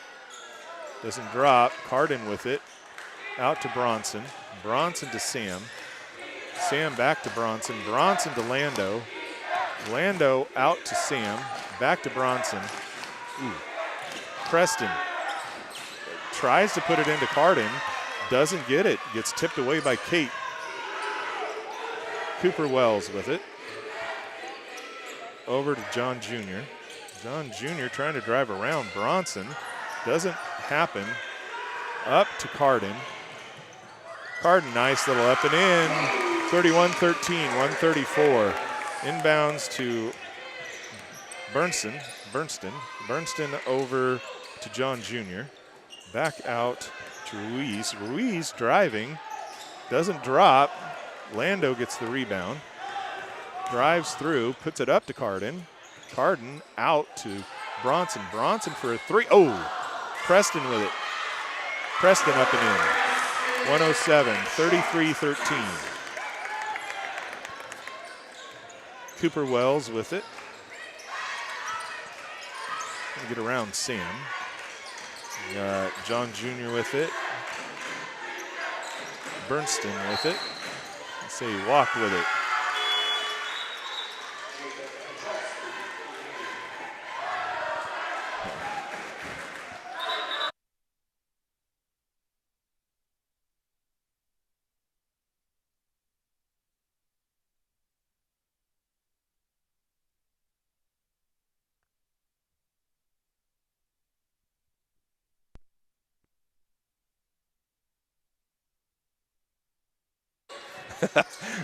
Oh, Sam didn't quite get it. Oh, he was out of bounds. Nice hustle, though. 38.8 left, 33-13. And my great assistant, Liv, pointed out we were losing power. I got a battery, so that was good. I don't know why the thing's going so quick the last couple games, but all right, Omak with it. Cooper Wells with it. 35 seconds left here in the first half. Puts it down to Jackson Wells. Jackson puts it out to Ruiz. Ruiz for a three, and he gets it. 33-16. Bronson with it.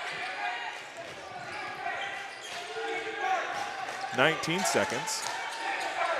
Over to Isaac. Isaac fires a three. Doesn't drop. Jacob gets the rebound up and in with 8 seconds left. Ruiz inbound to John Jr. John Jr. with 4 seconds. Ruiz going to shoot a half-court shot. Hits the front of the rim. And that is the end of the first half, 35-16. Bears in control, but you never know. You just never know. So it'll be exciting to see what happens.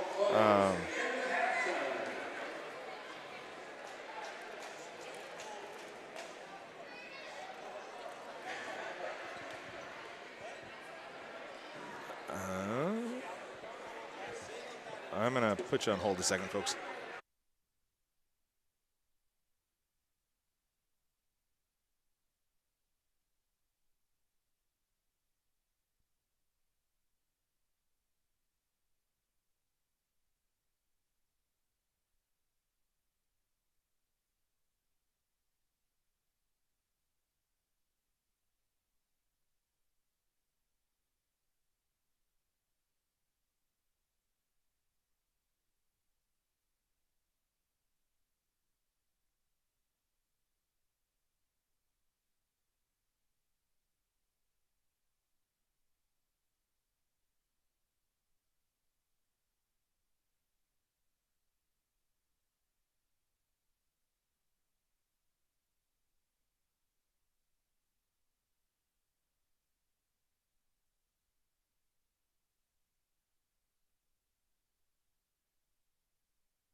All right.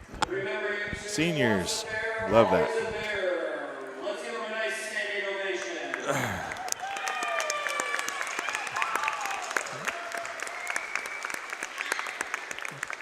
Love having all the seniors getting recognized tonight.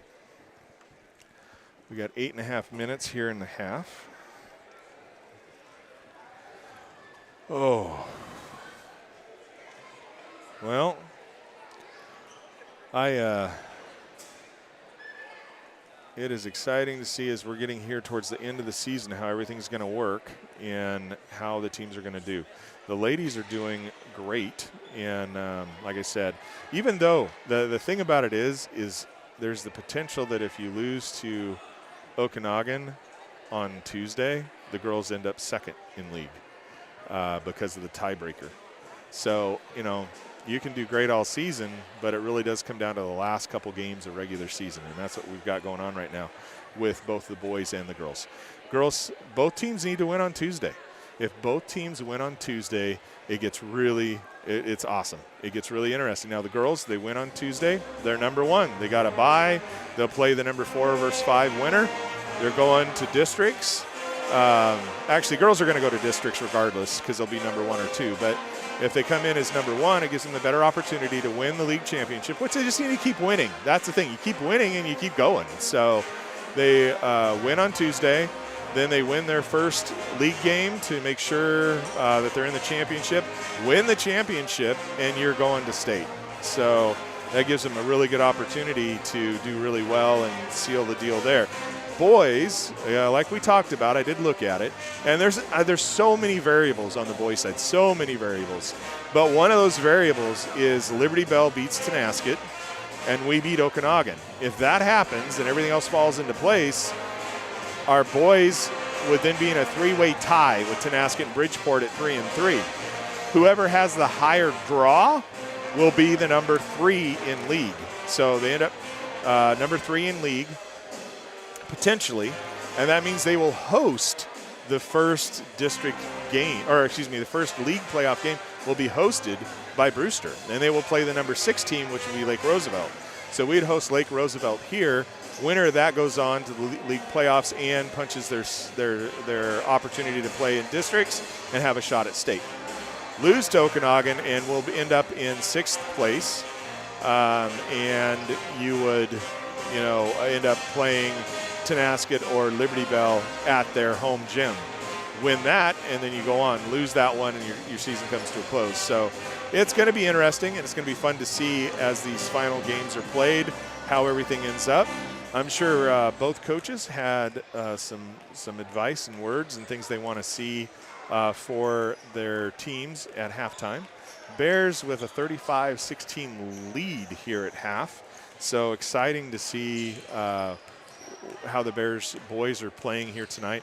They get this victory, and this will be the 3rd in a row. They've strung together 3 wins.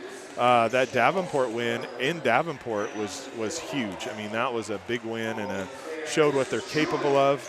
And that game against Tenasket is a talented team. They're doing great this season. And to beat them was another feather in Brewster's cap.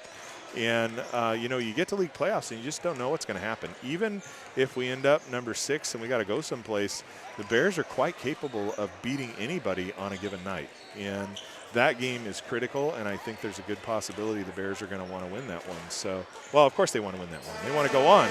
And I think they got the tools to do well. So, the players, Jordy, Jordy's been great tonight. He's been great the last couple games. He keeps that up.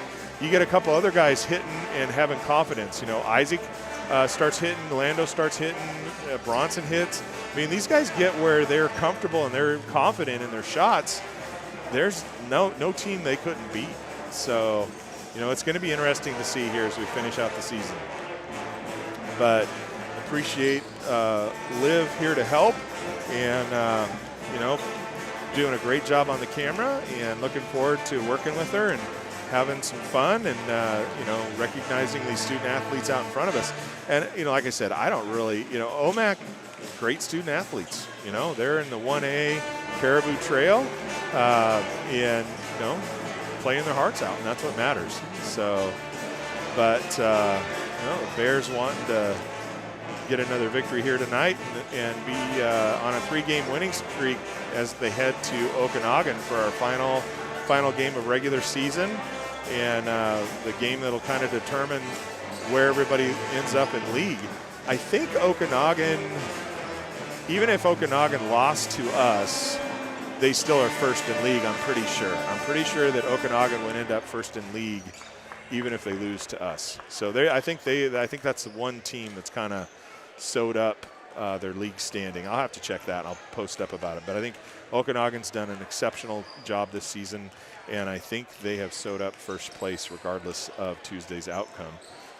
For us, a win puts us in a tie, and a loss puts us in 6th. So anyway, folks, I appreciate everybody taking the time to watch tonight and see the celebration of the seniors, and it's great to see the teams doing so well here on senior night. Though you can't discount any team. There's 16 more minutes of basketball, and you just don't know how it's going to go. Obviously, we're hoping that Jordy stays on fire and Kelson, Kelson does well here as we get into the second half. And the Bears just pull away and don't try and protect the lead. They try and pull away and extend the lead to come away with their 3rd victory in a row. So, but nice to have a little break and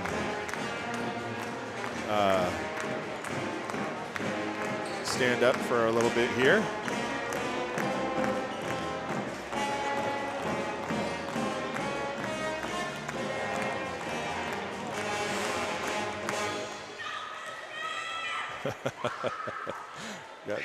I love how the girls really support the boys.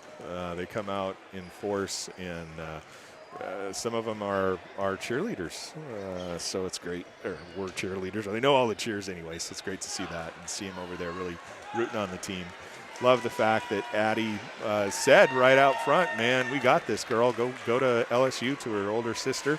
Pepper is an amazing player and a big part of the team, and I'm sure it was kind of like, oh man, we need to win these games, and we want to win these games. And Addie's like, we got it. You go pick up some great javelin throwing opportunity here for you. So, all right, we're getting ready to get the second half underway.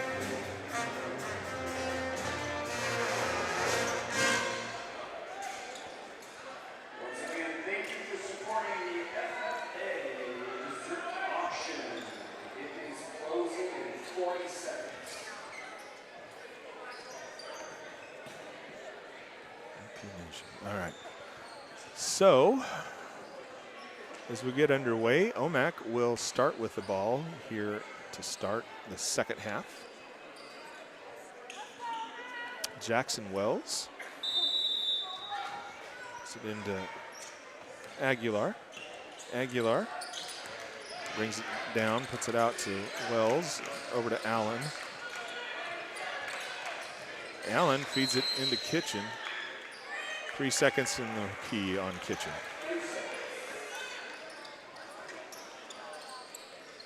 Omak putting on pressure.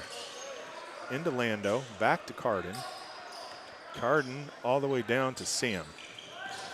Sam puts it out to Lando. Lando fires, hits it. Jackson Wells with it. Down to Allen. Out to Aguilar. Back to Allen. Kitchen. Hurlburt. Hurlburt over to Aguilar. Aguilar with Kitchen. And they're going to say jump ball. And it'll be bare ball. Jump ball, bare ball. 37-16. Inbounds to Lando. Bare ball, or excuse me, Omak ball went off Lando's foot.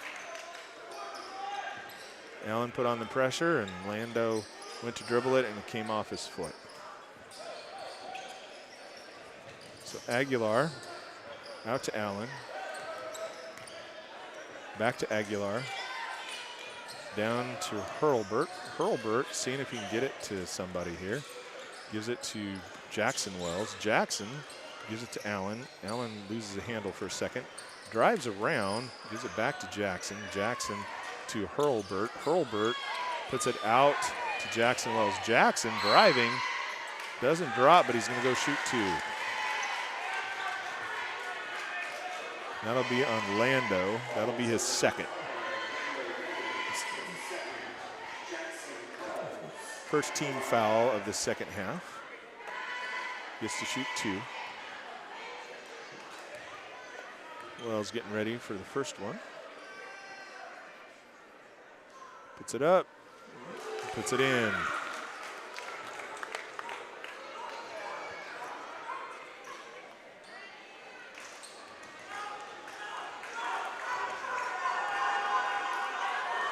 Ready to put up his second one. Up it goes and doesn't drop. Lando gets the rebound. Allen on him. Kicks it down to Sam. Sam drives around, kicks it out to Carden. Carden for a 3. Doesn't drop. Sam gets away with it. Sam puts one up, doesn't drop. Nobody there for the rebound. Hurlburt with it. Puts it out to Aguilar. Aguilar over to Allen. Allen out to Kitchen. Kitchen to Jackson Wells. Jackson to Aguilar. Aguilar driving, feeds it out, steps up, puts up a little floater, and in it goes. Hurlburt, 37-19. 6:09 remain here in the third. Out to Jordy.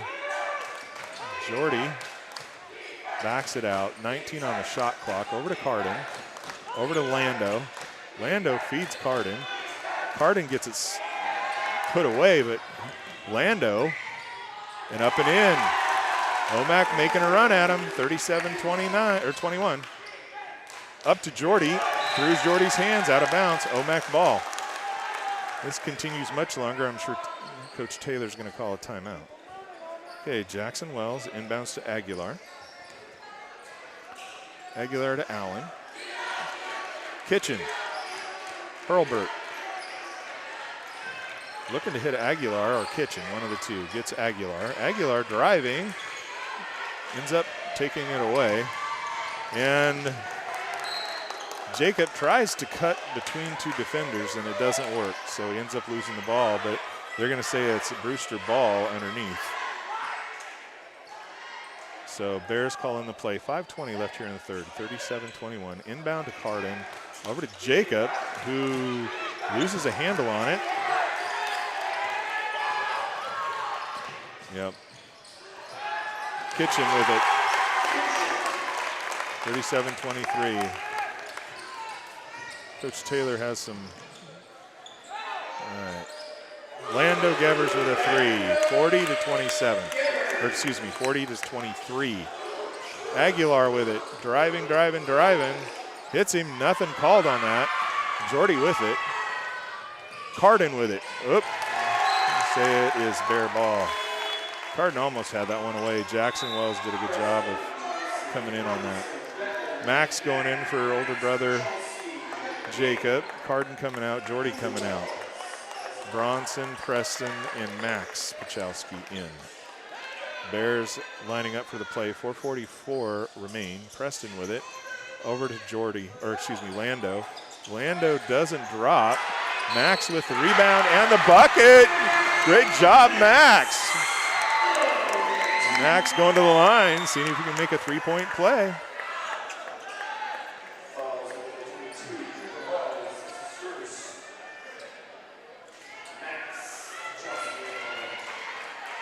Max seeing if he can extend it back out to a 20-point lead for the Bears.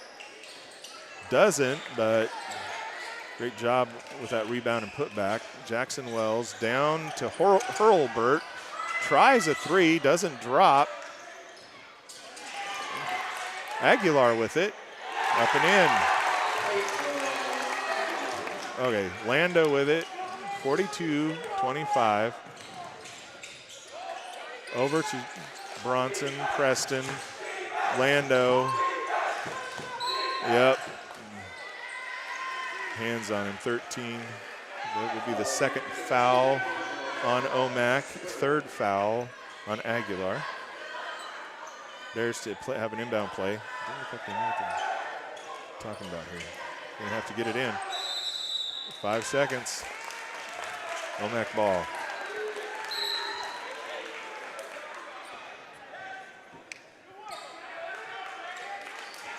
Bears weren't well prepared for that inbound. All right, Aguilar with it. Aguilar is zipping through everybody, feeds it over, and up and in it goes.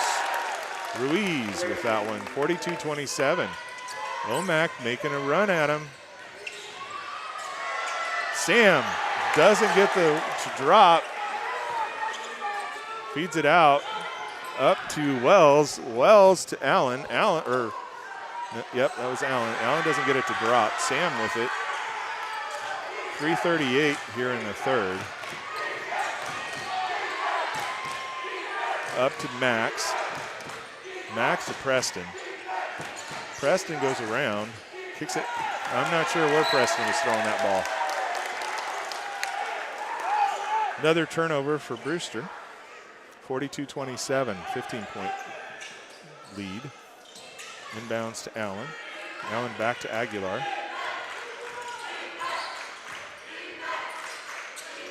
Wells, Hurlbert. Wells driving, puts it up, doesn't drop, gets his own rebound. And out of bounds off the Bears. It'll be Omak ball underneath. 3:06 remain here in the third. Wells. Aguilar gets it stuffed by Lando. But they'll have another opportunity here for an inbound play and to cut the lead to 13. Aguilar going out. They're going to cut underneath, try and feed it in underneath to Allen. Allen trying to get it. Ruiz with it. Ruiz feeds it out to Aguilar. Aguilar trying to feed it through. Max with it. Gives it to Lando. 2:52 remain here in the third. Oops. Lando to Sam. Preston. Nope. Hurlbert. Up to Wells. Wells driving. Sam with it. Sam comes around traffic. Stop. Doesn't drop. Gets his rebound. I'm going to say it's white ball. That was a kerfuffle. Jordy coming in. Kelson coming in. Oh, and Isaac coming in. So, got in some new players here. All right.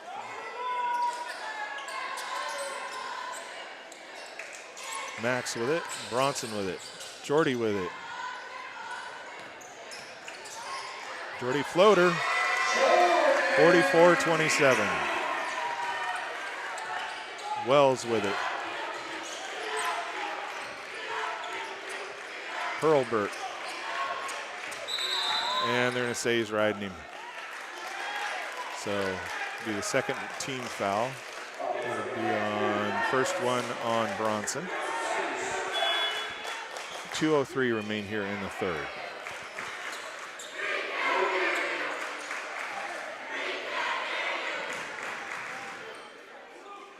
Kate comes in for Hurlbert.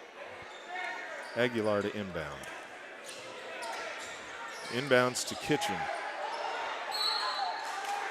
I'm going to say he got him on the arm and he's going to go shoot two.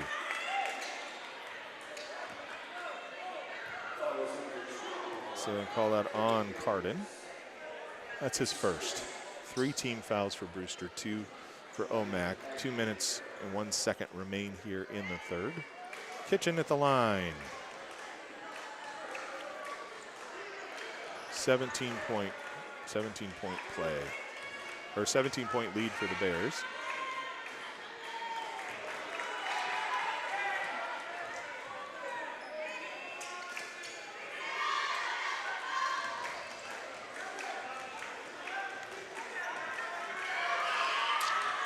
Doesn't get either one, but Wells gets the rebound. Aguilar drives, puts it to Kitchen, gets stuffed. Bronson comes away with it. They're going to call that one on Carden as well. Wow.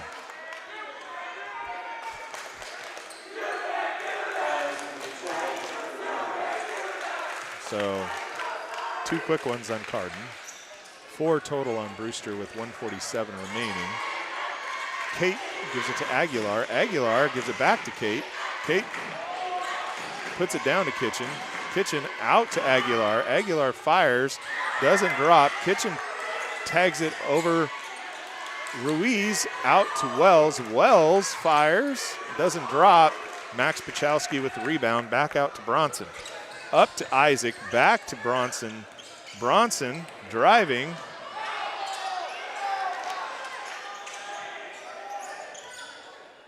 Out to Isaac, over to Bronson. Bronson again, puts it out to Isaac. Isaac fires a 3. Sinks it. 47-27, 20-point lead for the Bears with 1 minute remaining here in the third. Aguilar trying to go through, kicks it out to Ruiz. Ruiz feeds it to Wells. Wells drives around back to Ruiz, out to Aguilar. Aguilar trying to feed it in underneath there to Kate. Doesn't get it to Kate, but Bronson with another foul.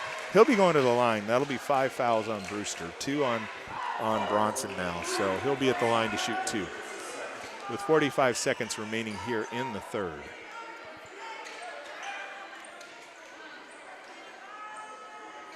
So Kate, sophomore.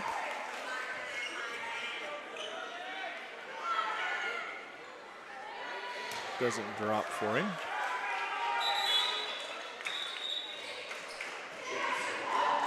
So almost wholesale. He's got another player coming in. So the only player out on the court that remains is Kate. 45 seconds. Doesn't drop. Jordy with the rebound. 42 seconds. Kicks it down to Isaac. Isaac fires another 3. Sinks it. 50-27.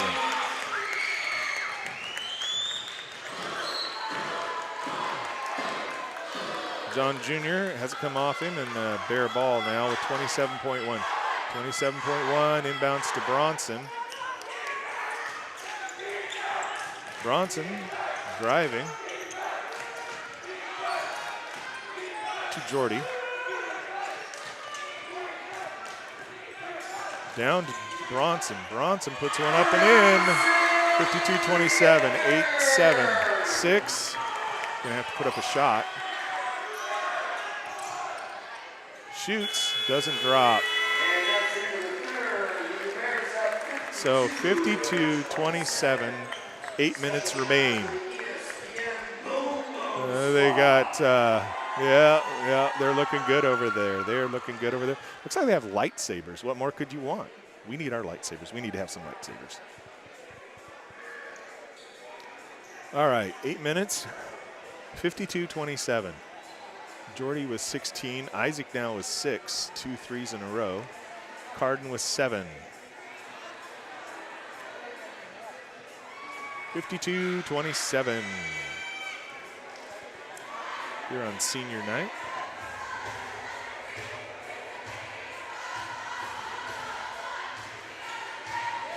Yeah, a lot of those Lady Bear basketball players know the cheerleading moves.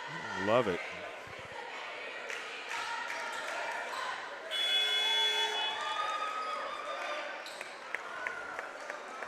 All right, so Omak will have the ball to start the final quarter. And looks like we're leaving in who we finished the third quarter with. 8 minutes to go, 52-27. Okay, Aguilar gets it to Allen. Kitchen. Aguilar.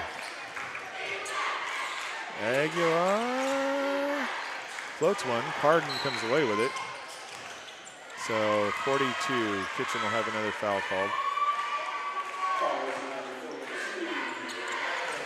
So that'll be his second. First one on Omak.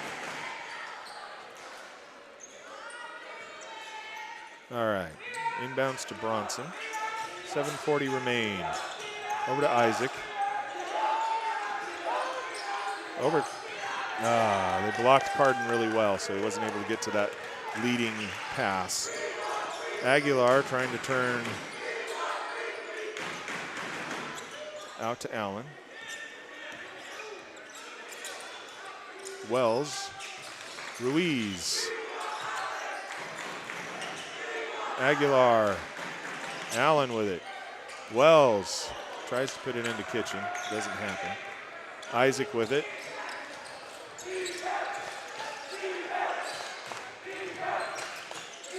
Kicks it out to Bronson. Bronson for a three. Doesn't drop. Carden with the rebound. Back to Jordy.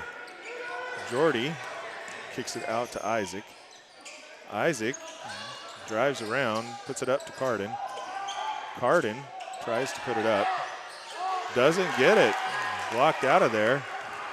Isaac down here with Aguilar. Oh! Yep. Gonna get the points. 52-29. Bronson with it. 6:30 remain. Down to Isaac. Jordy.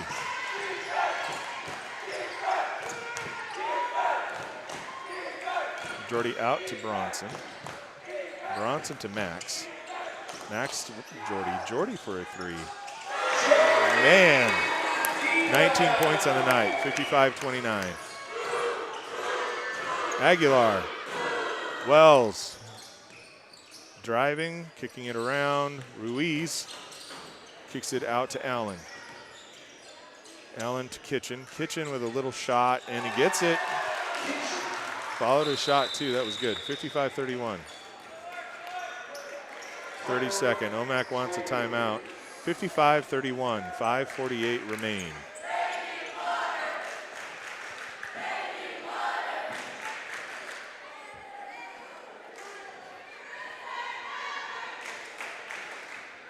There are 10 cheerleaders. They do an amazing job. Appreciate them as well. Talk about the band a lot, but the cheerleaders travel and cheer on the squad wherever they go. That's great.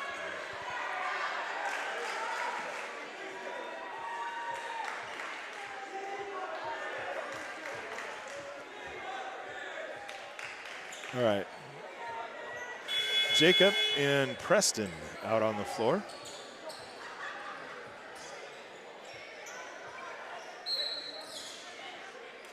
All right. Lando with it. Orlando. Jordy with it. Jordy floats one.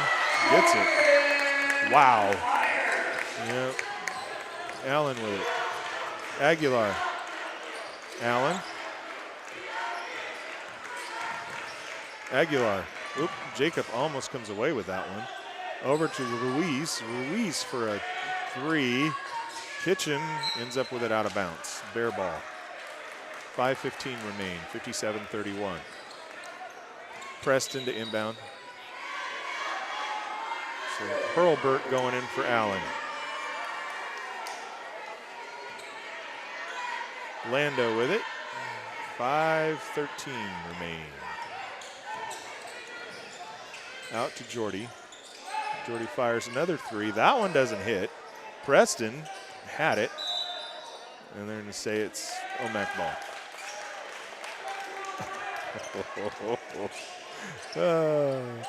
All right, Aguilar with it. Gives it to Hurlburt. Hurlburt. Kitchen. Aguilar. No, I'm not sure who they're going to give it to. That'll be on Lando. That'll be his third. So third on him, first on the team. Aguilar at the line.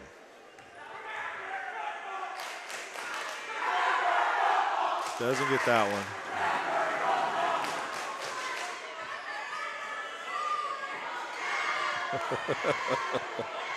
Oh. Omak student section and the Brewster student section. Oh, Preston. Yeah. Or black, yeah, black. Preston just wasn't able to get his hands on it and went out of bounds off of him. Ruiz to inbound, puts it out, touched by Lando, but not quite able to get it. Hurlburt going. Ruiz from the corner, doesn't drop. Kitchen with it, doesn't get it to drop. Hurlburt with it again, doesn't get it to drop. Aguilar with it, back to Kitchen and up and in. 57-33. Jordy with it. Jordy out to Preston. Down to Lando. Ooh, gets it taken away. Aguilar with it. Driving. Trying to force his way. Lando with it. 4 minutes remain. Back to Jordy. Nope. Preston comes out with it though. Lando to Preston. Preston says, let me try three. Nope.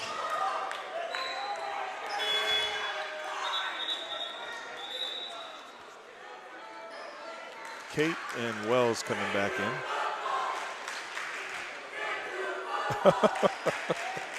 Oh, they're going at it.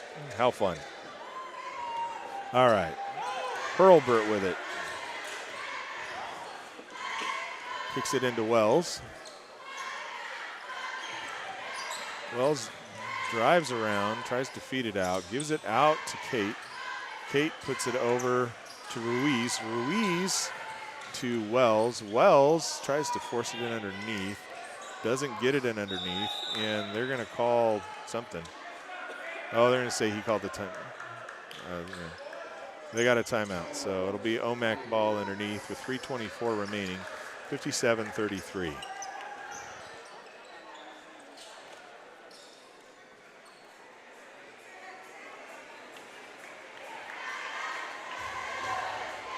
Yep, got the cheerleaders over there and got the Lady Bears cheering them on. What more could you want? That's awesome. All right.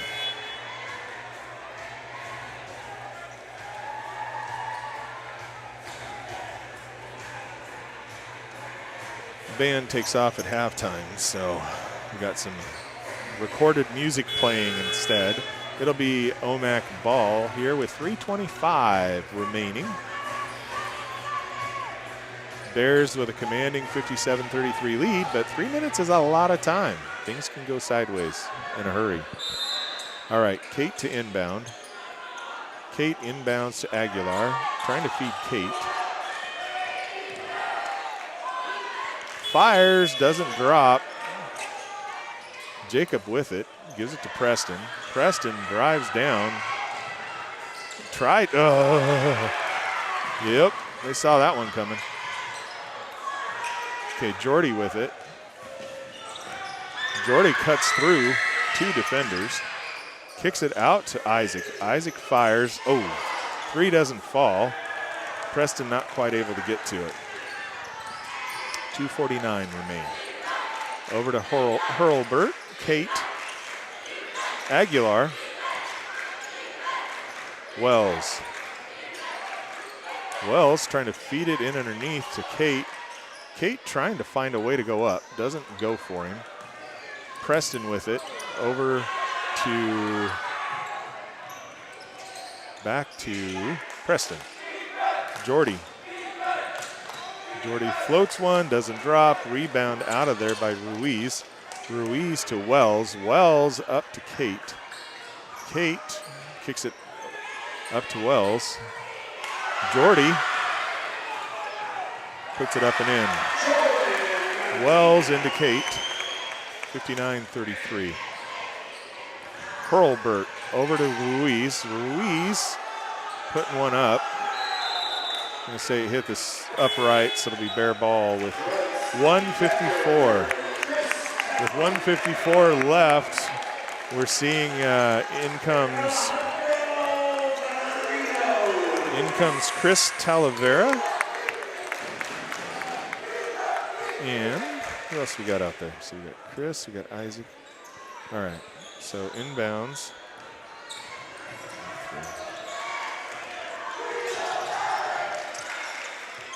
Christian Villalobos. All right. Down to Christian. Christian up and in.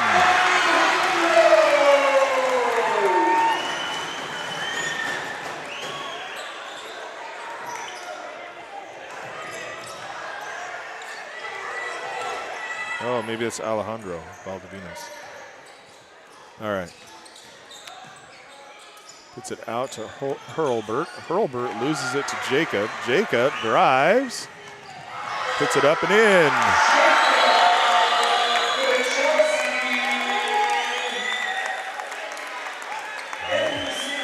Max going to come in for his brother Jacob. Jacob gets his points. Points on senior night. 107 remain, 63-33. Jacob gets his points on senior night here in the Brewster Gym. Potentially the last night here on the home floor.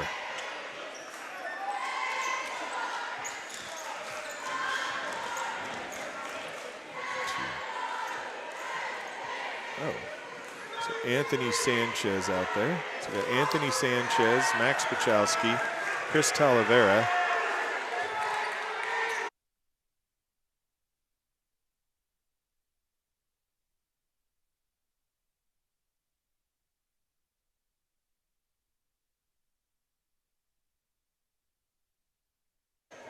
All right. Hurlbert with it. Out to Wells.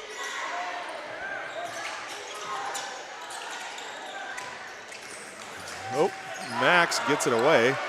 Gives it out to Chris Talavera. Chris to Alejandro Valdivinos. And they're, I'm not sure. All right. 45.3 seconds remain. 63-33. Kate inbounds to Hurlbert. Hurlbert comes down the floor. Kicks it back to Kate. Kate out to Wells. Wells to Bernston. To John Jr. Alejandro Valdivinos gives it to Bronson. Bronson drives, puts one up, floats it in. Rebound out of there by Wells. Up to Hurlbert, puts one up, doesn't drop. Almost loses it there. He goes through everybody, tries to put it up and in, gets his own rebound. 2 seconds. Game ends. Final score, 63-33. 63-33, Bears with a 3-game winning streak as they head into the final game of regular season in Okanagan on Tuesday. That will be one of the games that determines where everybody ends up in the league final standings as they head into league championships. So we'll try and post a few things up, kind of clarify, put some brackets up. Appreciate everybody being here tonight and all those that came down and supported the dessert auction and the spaghetti feed. And supported the seniors. It's awesome to see all the seniors being recognized and celebrated. So we appreciate that, and we appreciate Liv coming and helping us out here at Brewster Sports and making my life a little simpler. And I think the camera work was much better than what I typically do. So I appreciate that, Liv, and look forward to what we've got going. All right, folks, thank you very much.